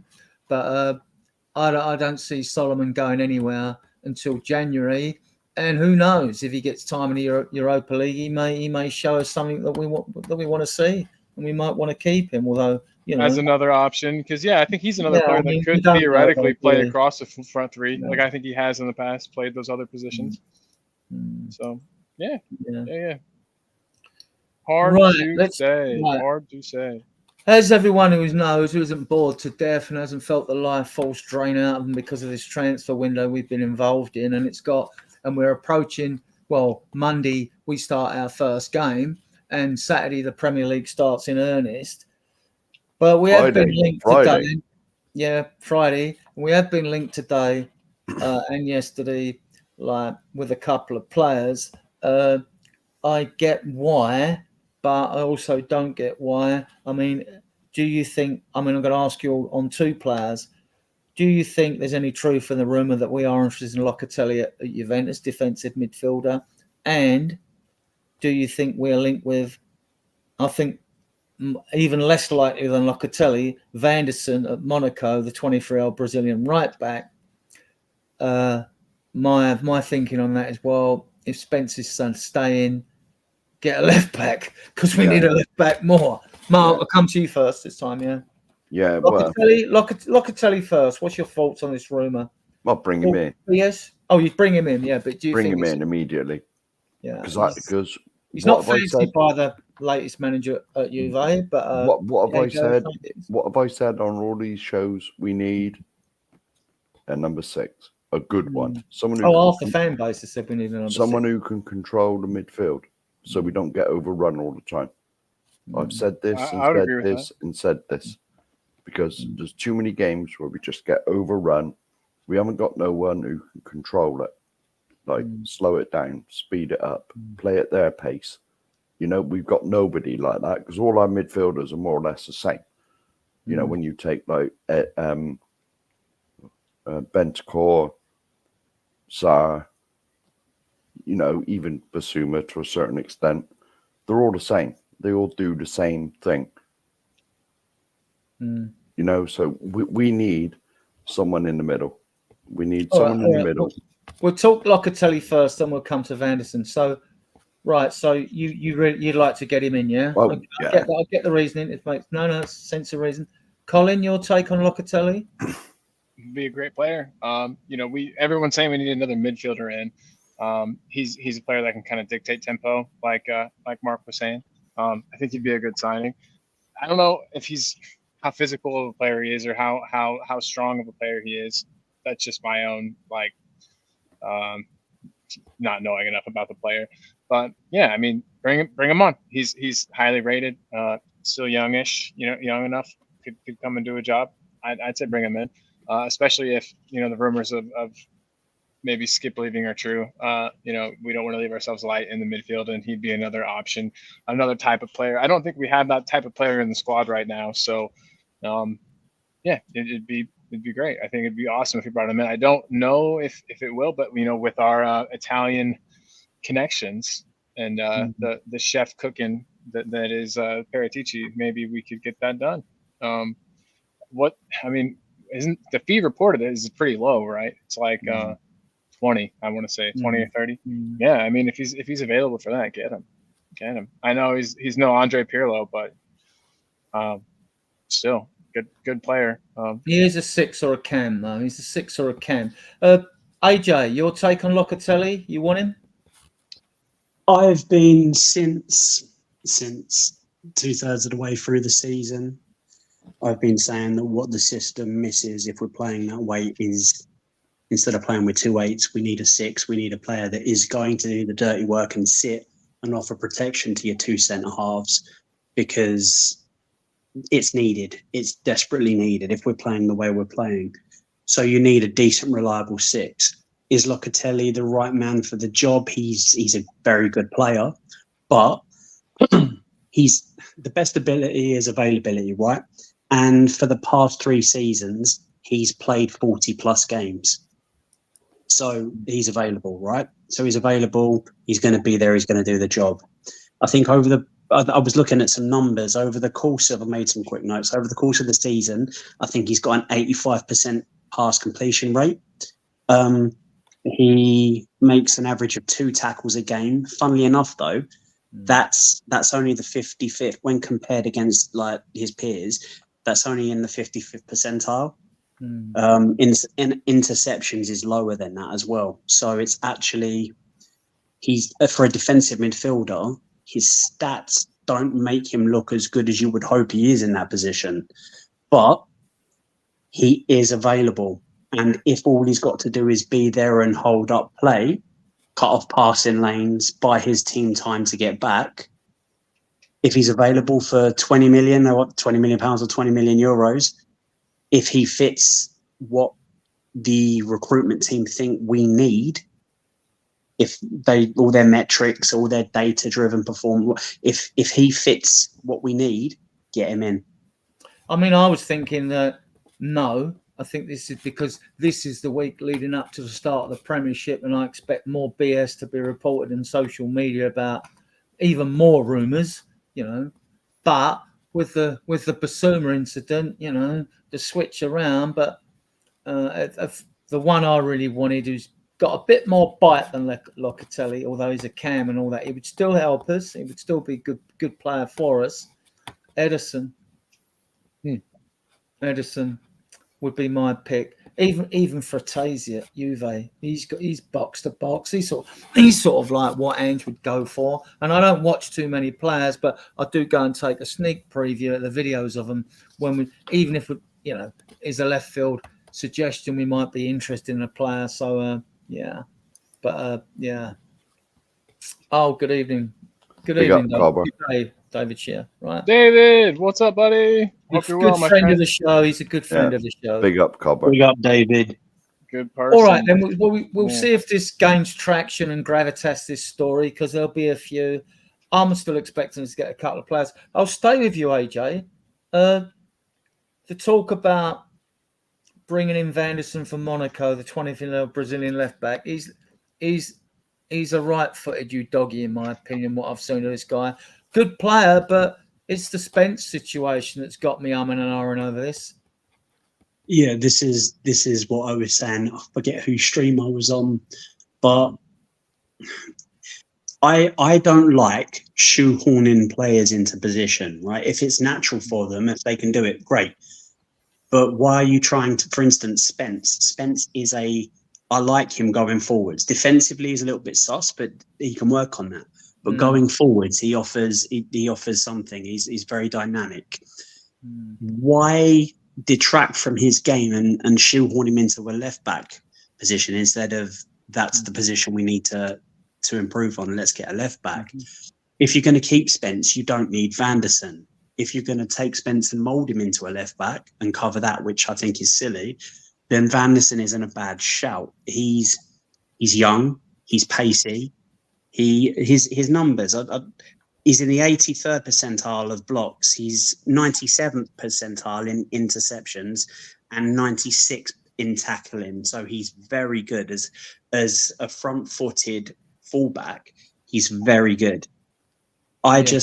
It is in the French league though, so, and you can only, which is, I don't like saying that because I don't like it when people levy that at Ange. Oh, he's only done it because it's all relative, right? You can only perform given the criteria, given the situation you are in. If you're in that criteria, that situation, and you're underperforming, then sure, people can slate you. But if you are the front runner, if you are performing above everybody else, you've got to go fair play. You're worth taking a punt on. You're worth the recognition. Yeah, but we did it with you, doggy. Exactly. So, I mean, I like the look of him, but if we are keeping Spence, I don't see any need in buying another right back. I would rather keep Spence in his natural position, as a backup to Porro, and then bolster on the left where we need it. Would I take Vanderson over Spence? Yes, I would, because he's like Denzel. It reminds me a lot of Denzel Dumfries. I don't know if you know him. Yeah, I know him. He's a tank like you, doggy, going forward, and he is a defender. He's a better defender than Spence is at the moment. I'm not saying Spence can't develop, but if we were selling Spence, get this guy. But they're talking 30 to 40 million anyway, and if we're going to spend that on when we don't need to, because we've got Spence and even Davis, I still think, I want a left back and I want Eze. but that's what I want more than even the right winger, because it looks like Decky's going to be playing on the right with Johnson. So I don't think we're going to fill them holes till January or next season after this. So anyone else? Colin, did you say anything about Vanderson? I can't remember if you did or not. You're on mute, Colin. Good player. I like the look of him. Strong, pacey, good attacking and defending. But I've been saying all along too, like I'm echoing what you guys have said, so sorry. But if you're going to be keeping Spence, that money then could be spent better somewhere else. I understand that, Spence is, I don't know. I think the plan after seeing Spence perform in preseason is to keep him around and keep him as our kind of auxiliary left option until January at least, to allow us to kind of maybe spend some more money now on other positions of need. It's at least the vibe I'm getting. We'll see if that happens. But yeah, I don't really think we need Vanderson per se, but I wouldn't say no to him. I think he's a great player. physical enough for the Premier League too. So we don't have to worry about that. Okay. I mean, the only other we were linked with left backs. I mean, Michael Cody from Fiorentina, he's a 5'10" right back, right wing back, and we and the other young player, I think he played in the French tournament recently, which Jose was watching, was Bradley Loco from Stadia Brest, 22-year-old French left back. I wouldn't mind a punt on either of those actually. Oh no, sorry. Then you got Patrick Dorgu. Sorry. He's the left back. The other guy was the right back. From Lecce, but he's 19 now, so I don't want to bring in someone at 19 now. You know, if we're going to bring a fullback in that's showing he's got the biz, I want him to be in there. At worst ways, like 22, 23. This is why I'd like Matt Vanderson's 23, and but he'd do as a right back. But as a left back, Loco, 22. He does look a player. He looks a player and all. So, yeah. Right. We'll move on to, actually, I think we'll move on to the fun section. Yeah. We have a fun section for those in the chat where I ask a guest. Go on. Have I forgot something, Mark? No. Right. This is where I ask. I don't know if I asked Colin actually, and AJ I haven't. So I'll start with those two first, right? And then, we have a fun section. This is where I ask our guests a few questions, right? Just simple ones. Don't grit them too much. So I'll start with you, AJ. And your first question, which every new guest gets, is how did you become a Spurs fan?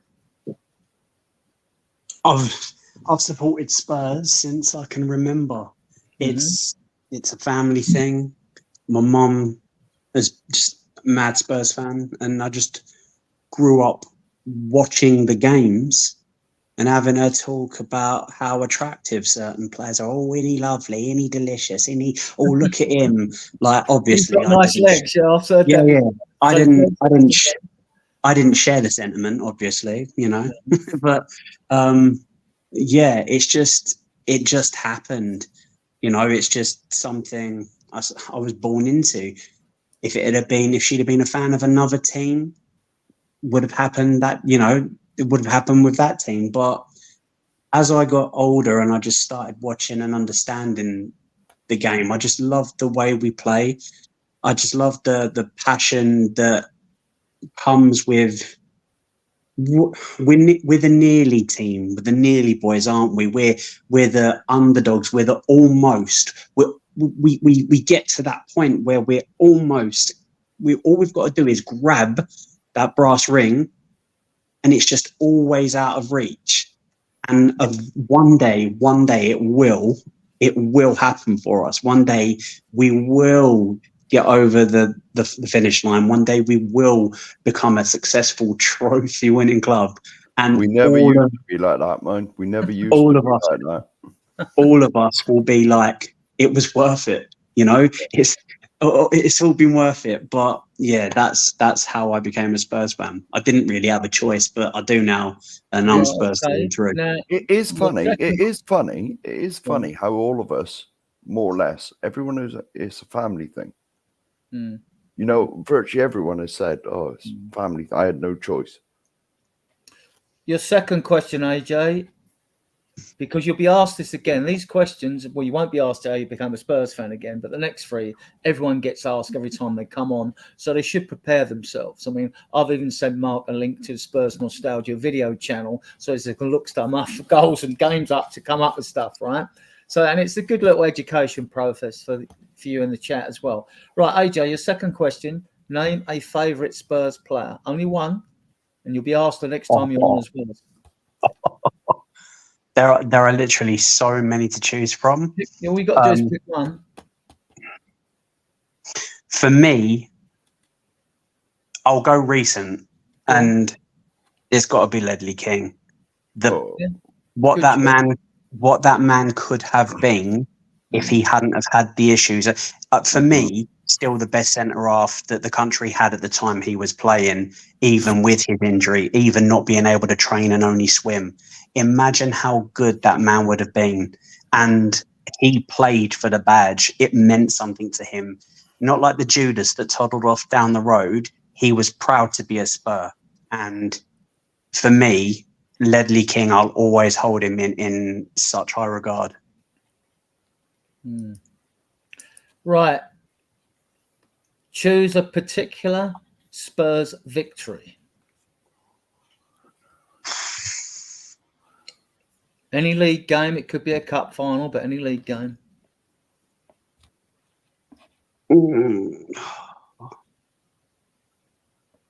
Does it have to be a victory? Well, I hope you don't pick a defeat. No, I would never. No. For a victory wise, I think it's the 3-2. Was it the? It wasn't in the league. The Kabul header, the last minute. Yeah. That game for the win. 2-0 down. Yeah, we won 3. Yeah, that was a league game, I think. Was it a league game? I thought it was I thought it was a cup game. No, it's a league game. But for me, the best game I've ever been to, and I can't believe I was there and experienced it, was the 4-4 draw at White Hart Lane against Chelsea. That game had absolutely everything.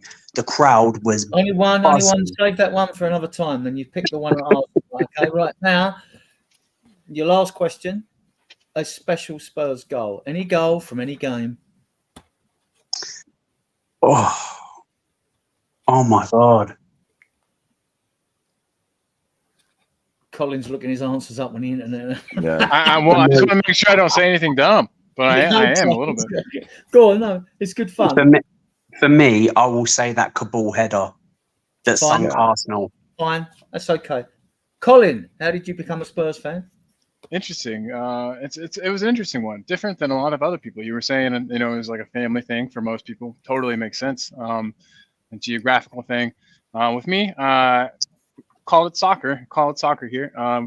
Played soccer since I was like 5, and multiple teams and multiple coaches. And anyway, we had one coach in particular who was really into Chelsea, and I don't know what happened to him. Join in. Go on. Oh, I don't know what happened to him to have to support Chelsea, but something happened to him in his life. He became a Chelsea supporter, so he would make us watch Chelsea matches, and I caught a glimpse of Spurs, and I just loved the way they played. This was around 2009, 2010, and it was just high flying, fun times. Like AJ was saying, kind of the nearly guys. It wasn't. It was just the fact that I felt like even then, and I feel like it now, Spurs could come out and beat anybody, but they could also lose. It's not. It wasn't a thing where you were guaranteed a victory, but you had the chance, and if the boys played well, they could do it, and it was so exciting, and there was a lot of passion back then, and then obviously Harry Redknapp was a delight, lots of fun, lots of good quotes, lots of quotable things from him, but the team back then was phenomenal, and it's only my love for it has only grown since. I've had the opportunity to visit the area a few times now. Never got to make it to White Hart Lane, sadly, but it was all just luck. Just saw a match, loved them, so I then sought out more and more and more, and club history, iconic goals, things like that. That's just fell in love, man. Name a favourite Spurs player, Colin. You Tough, can join in the chat because we'll steal them for future shows. Peter Crouch is going to be the one I go with today. Lots of charisma with that guy too.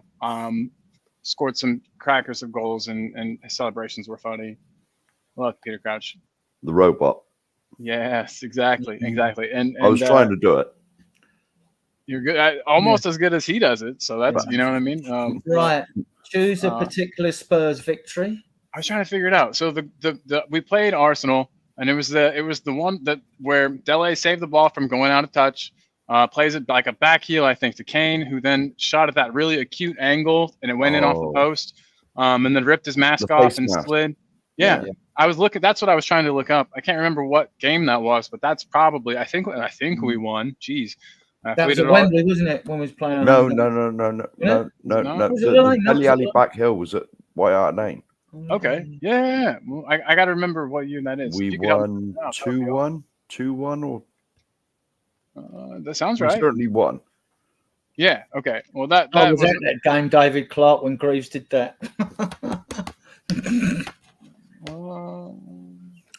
Right. But anyway, yeah, that was my favorite win. That was a lot of Right. jubilation. Okay. I felt just One as happy more. as Kane. Yep. Choose a special goal. Special goal. Dele's crazy goal against Crystal Palace. Right, yeah, another one. Yeah, the away game, yeah. When he turned and flicked it and volleyed it in the net, yeah. That was out of nowhere. You know what I mean? Yeah. Something I feel like you only see once in a lifetime. It's sort of had sort of shades of the one that Gazza scored against Scotland in the World Cup qualifying game at Wembley. You know, when he turned and spun, done Henry, didn't he? And he put it in the net. Yeah. No, good choice. Okay, thanks for that.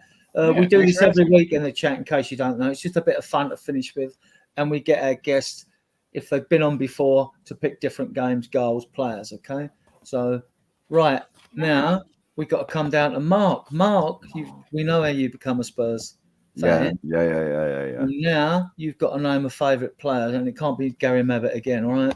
Or Glenn Hoddle, or any of the others I've mentioned. Right, go on. Oh my goodness, I forgot this was the first question. I'll come up with another one now.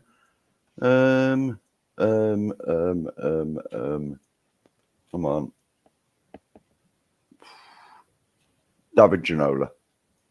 Good choice. David Ginola. What a pick. Yeah, I used to go a lot in the 90s. Football Writers and Football's Player of the Year in 94, Yes, 95 season. yes. I went a lot during that time because, unbelievably, even though we were still at the old Boy Art Lane, I had, 36,000 something, you could phone up and get match tickets. And so there was my dad used to phone up, get 4 on his credit card, and we used to give him the money, and we used to make our way up. And we went a lot back then. All right. The football back then was terrible. We never even looked like winning anything. But just, I like the players, which is why I picked Glenn Hoddle as my first choice. I like the players that when they get the ball, the crowd stands up, or your expectations rise. As soon as they receive the football, you think, what's he going to do? All right, sometimes it never happened, but a lot of the time it did. He was fantastic. Remember the goal he scored against Barnsley? He was brilliant. I wish we could have kept. I wish we could have kept him for longer.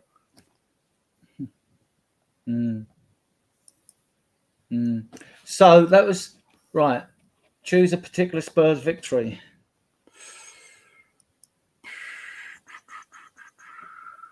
I'll try and think of one that I was actually at. The trouble is, when I go to football, I normally end up too drunk to remember them. There's nothing wrong with that. That's traditional, right? Well, yeah, I know it's tradition, but especially in Friday nights in London, it's traditional to get drunk and talk bollocks, right? So, like, yeah. Favorite Spurs victory. Well, I wasn't there when the game was actually a draw. Am I allowed to say the 84? Yeah. UEFA Cup final. Yeah. Because we did win on penalties. Yeah. And that's the second leg of the line, yeah. When Tony Parks saved the penalty, yeah. Yeah. Danny Thomas missed his, and the whole crowd. Yeah, that was brilliant. The whole crowd saying there's only one Danny. Obviously, I wasn't there. Obviously, I wasn't there. But I watched it on the telly. Yeah, well, I thought you would be, but I certainly wasn't because I was only 13. But all right, in my lifetime, when did they win the UEFA Cup before that? Was it 72? Yeah. Yeah, I mean, obviously, I'd have been alive. Over 2 legs. I was there. Yeah, well, obviously, I'd have been alive, but I was only 1. And so so there's no way I can remember that. But seeing Tottenham win a European trophy, right, it's the only one I've seen. But that was special.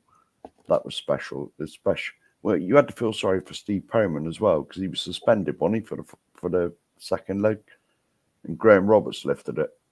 And I had a lot of time for Graham Roberts. I can't remember the exact team now because when you look back at teams that won trophies, you think, shit, did he play? Because it gets you, your memory gets you like that. All I can remember is Graham Roberts lifted the trophy because I believe Yeah, Steve Perryman was. he scored the equaliser against Anderlecht. Yes, and I had a soft spot for Graham Roberts because he was bought from Weymouth, Weymouth, which is 35,000. Yeah, which is 25 miles down the road from me. So now a special Spurs goal, Mark. I've got to go last, so go on. Yeah, oh my goodness. There's been so many. Right. One that I was actually at this game. I'm not sure. I don't think I've said it before. When we beat Liverpool at Anfield 2-1 in the FA Cup, Klinsmann's winner. Because I was sat down that end of the ground. I wasn't in with the Tottenham fans, unfortunately, but I was sat to, if you look at the Kop, I was sat to the right of the Kop, and Klinsmann scored and ran round and slid right in front of me. And I couldn't help myself. I just jumped up. But to be honest, Liverpool fans, they were all fine. They were like brilliant, because Liverpool fans have always been known for their, like, you know, after the game, they actually clapped Spurs off the pitch. But I was there when we won at Anfield. Well, I go then, yeah. Well, how did I become a Spurs fan? Well, my family, it was either become a Spurs fan or the orphanage, right? So that sort of sums that up. That's what I said. Yeah. You didn't want to go. Wait, you didn't want to go to the orphanage? I heard the orphanages are quite nice over there. So I'm gonna pick a favourite Spurs player.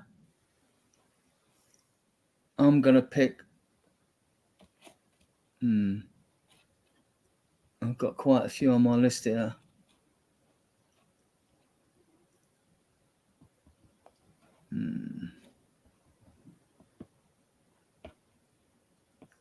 I'm going to pick Berbatov.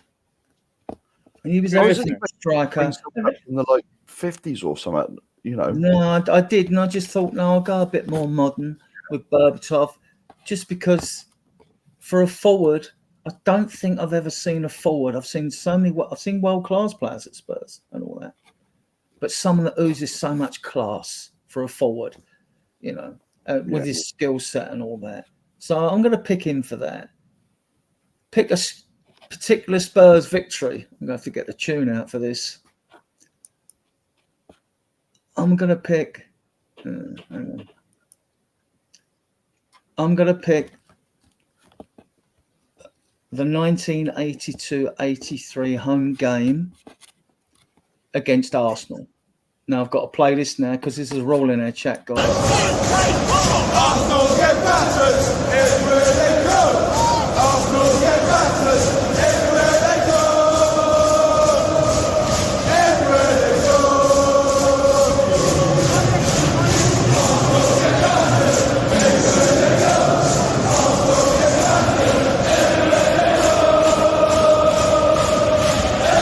they go.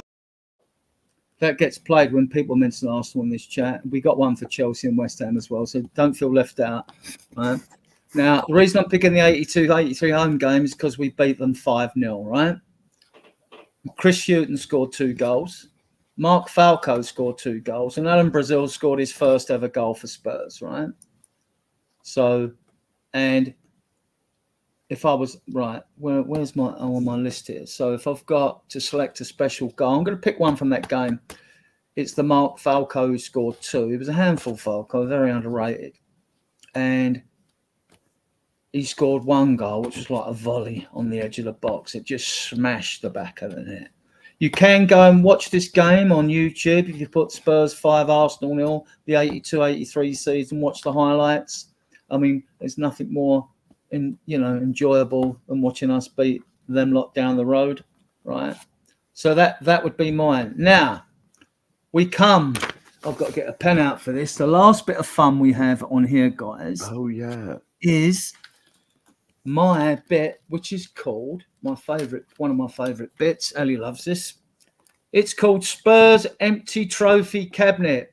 And you can join in the chat, right? Because we might use your suggestions later as the trophy cat gets filled up, right? So how am I doing on the comments? Have I missed the comments out before we do this? What's this?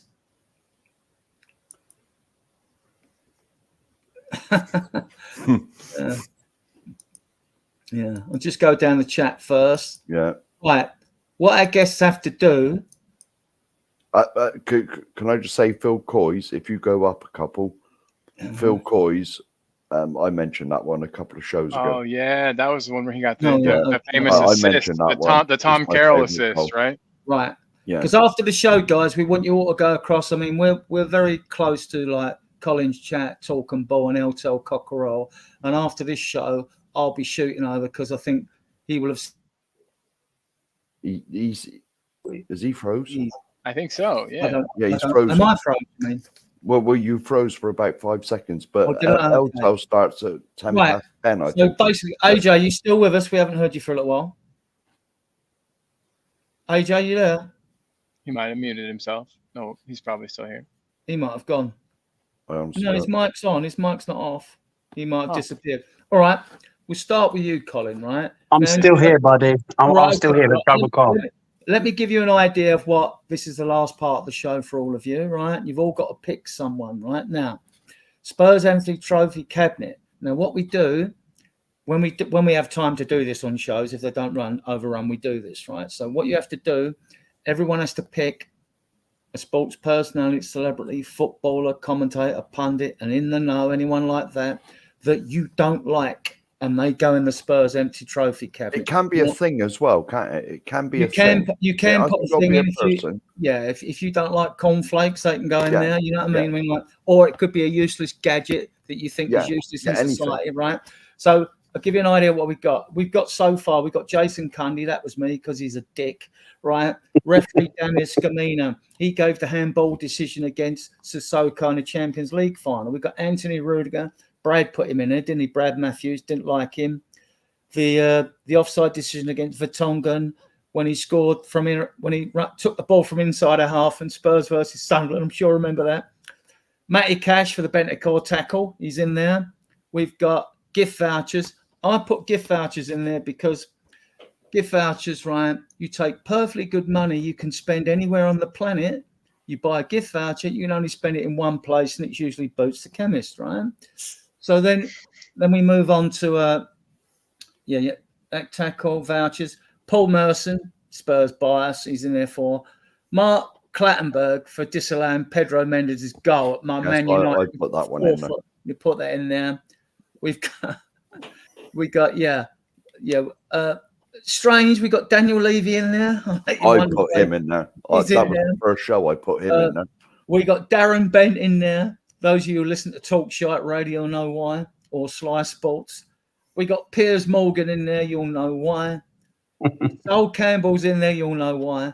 Diego Maradona for the Hand of God goal. That was me as Claire well. Balding's in there. VAR is in there, obviously. Karen Brady, the West Ham chairman or director. Jamie O'Hara from Talk Shite Radio. We got IDKs, the so-called in-the-know transfer experts are in there. And we've got social media in there, right? Now, so who wants to go first? Colin, who did you put in Spurs empty trophy cabinet? And why? Charlie Adam, former Stoke player. Just because that guy sucked. He seemed like he was out to end people's careers every single time he stepped on the pitch. It's like he realized he wasn't a great player, so his only role was to be a bruiser. He got bailed at least once real good. Just kind of seemed to have it out for us. And Charlie Adam, hated that guy. His retirement was a good day for me. Nothing personal, obviously. Yeah, right, yeah. No hard feelings, but it can be personal, right? Mark, we'll come to you. Oh, I put so much in there now. Right, I'm gonna. Well, this may not be popular because most people like them. Baked beans, I cannot stand them. Okay. No, honestly, I hate beans. them. I hate them. So you're not a beans on toast guy. No, definitely not. Cheese on toast, or even tin tomatoes on toast is a lot better. AJ. Paul Pogba. Reason? I think he's one of the most overrated players, certainly of this generation. He's a player that played well when he wanted to, when he could be bothered. But other than that, just the work rate very low, attitude overly just. I can't stand him. I'm glad that his career's over. I know we shouldn't say such things but I just can't stand the guy. I can't stand somebody whose ego is bigger than the whole team. Can And I ask, what happened with this 4-year ban? yeah, because what was it to do? Was it betting? That's bad. 4 years is a long time. Was it betting that he got the ban for? I can't remember. I honestly can't remember. I can't remember what happened yesterday. But I just can't stand the guy. Have never been able to stand him. He's almost up there with Cristiano Ronaldo for me, with the self-obsessed. I just save him for next time you're on. Save Ronaldo for next time you're on. I will. He'll go in there. Don't worry. Right.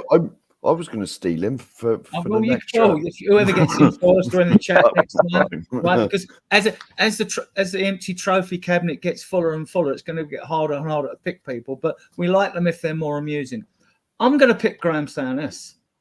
He only played one game for Spurs because we had Coates, Perryman, and Pratt around midfield at that time, and Gills in Chivers and Peters up front, and the back four was Knowles, England, Bill. Ray Evans and Jennings was in goal, so it was hard to beat. That team won trophies. It was hard to push him in, but he did look good. We were in the UEFA Cup and we played away at Keflavik in Iceland. We won 9-0. We won 6-0 away, and we won 9-0 at home. And Souness, that was the only game he played for Spurs. But the reason I'm putting him in was in the League Cup final against Liverpool when he done Tony Galvin. And that cost us the game. I think we scored first. We lost 3-1 and Ronnie Whelan scored and all that.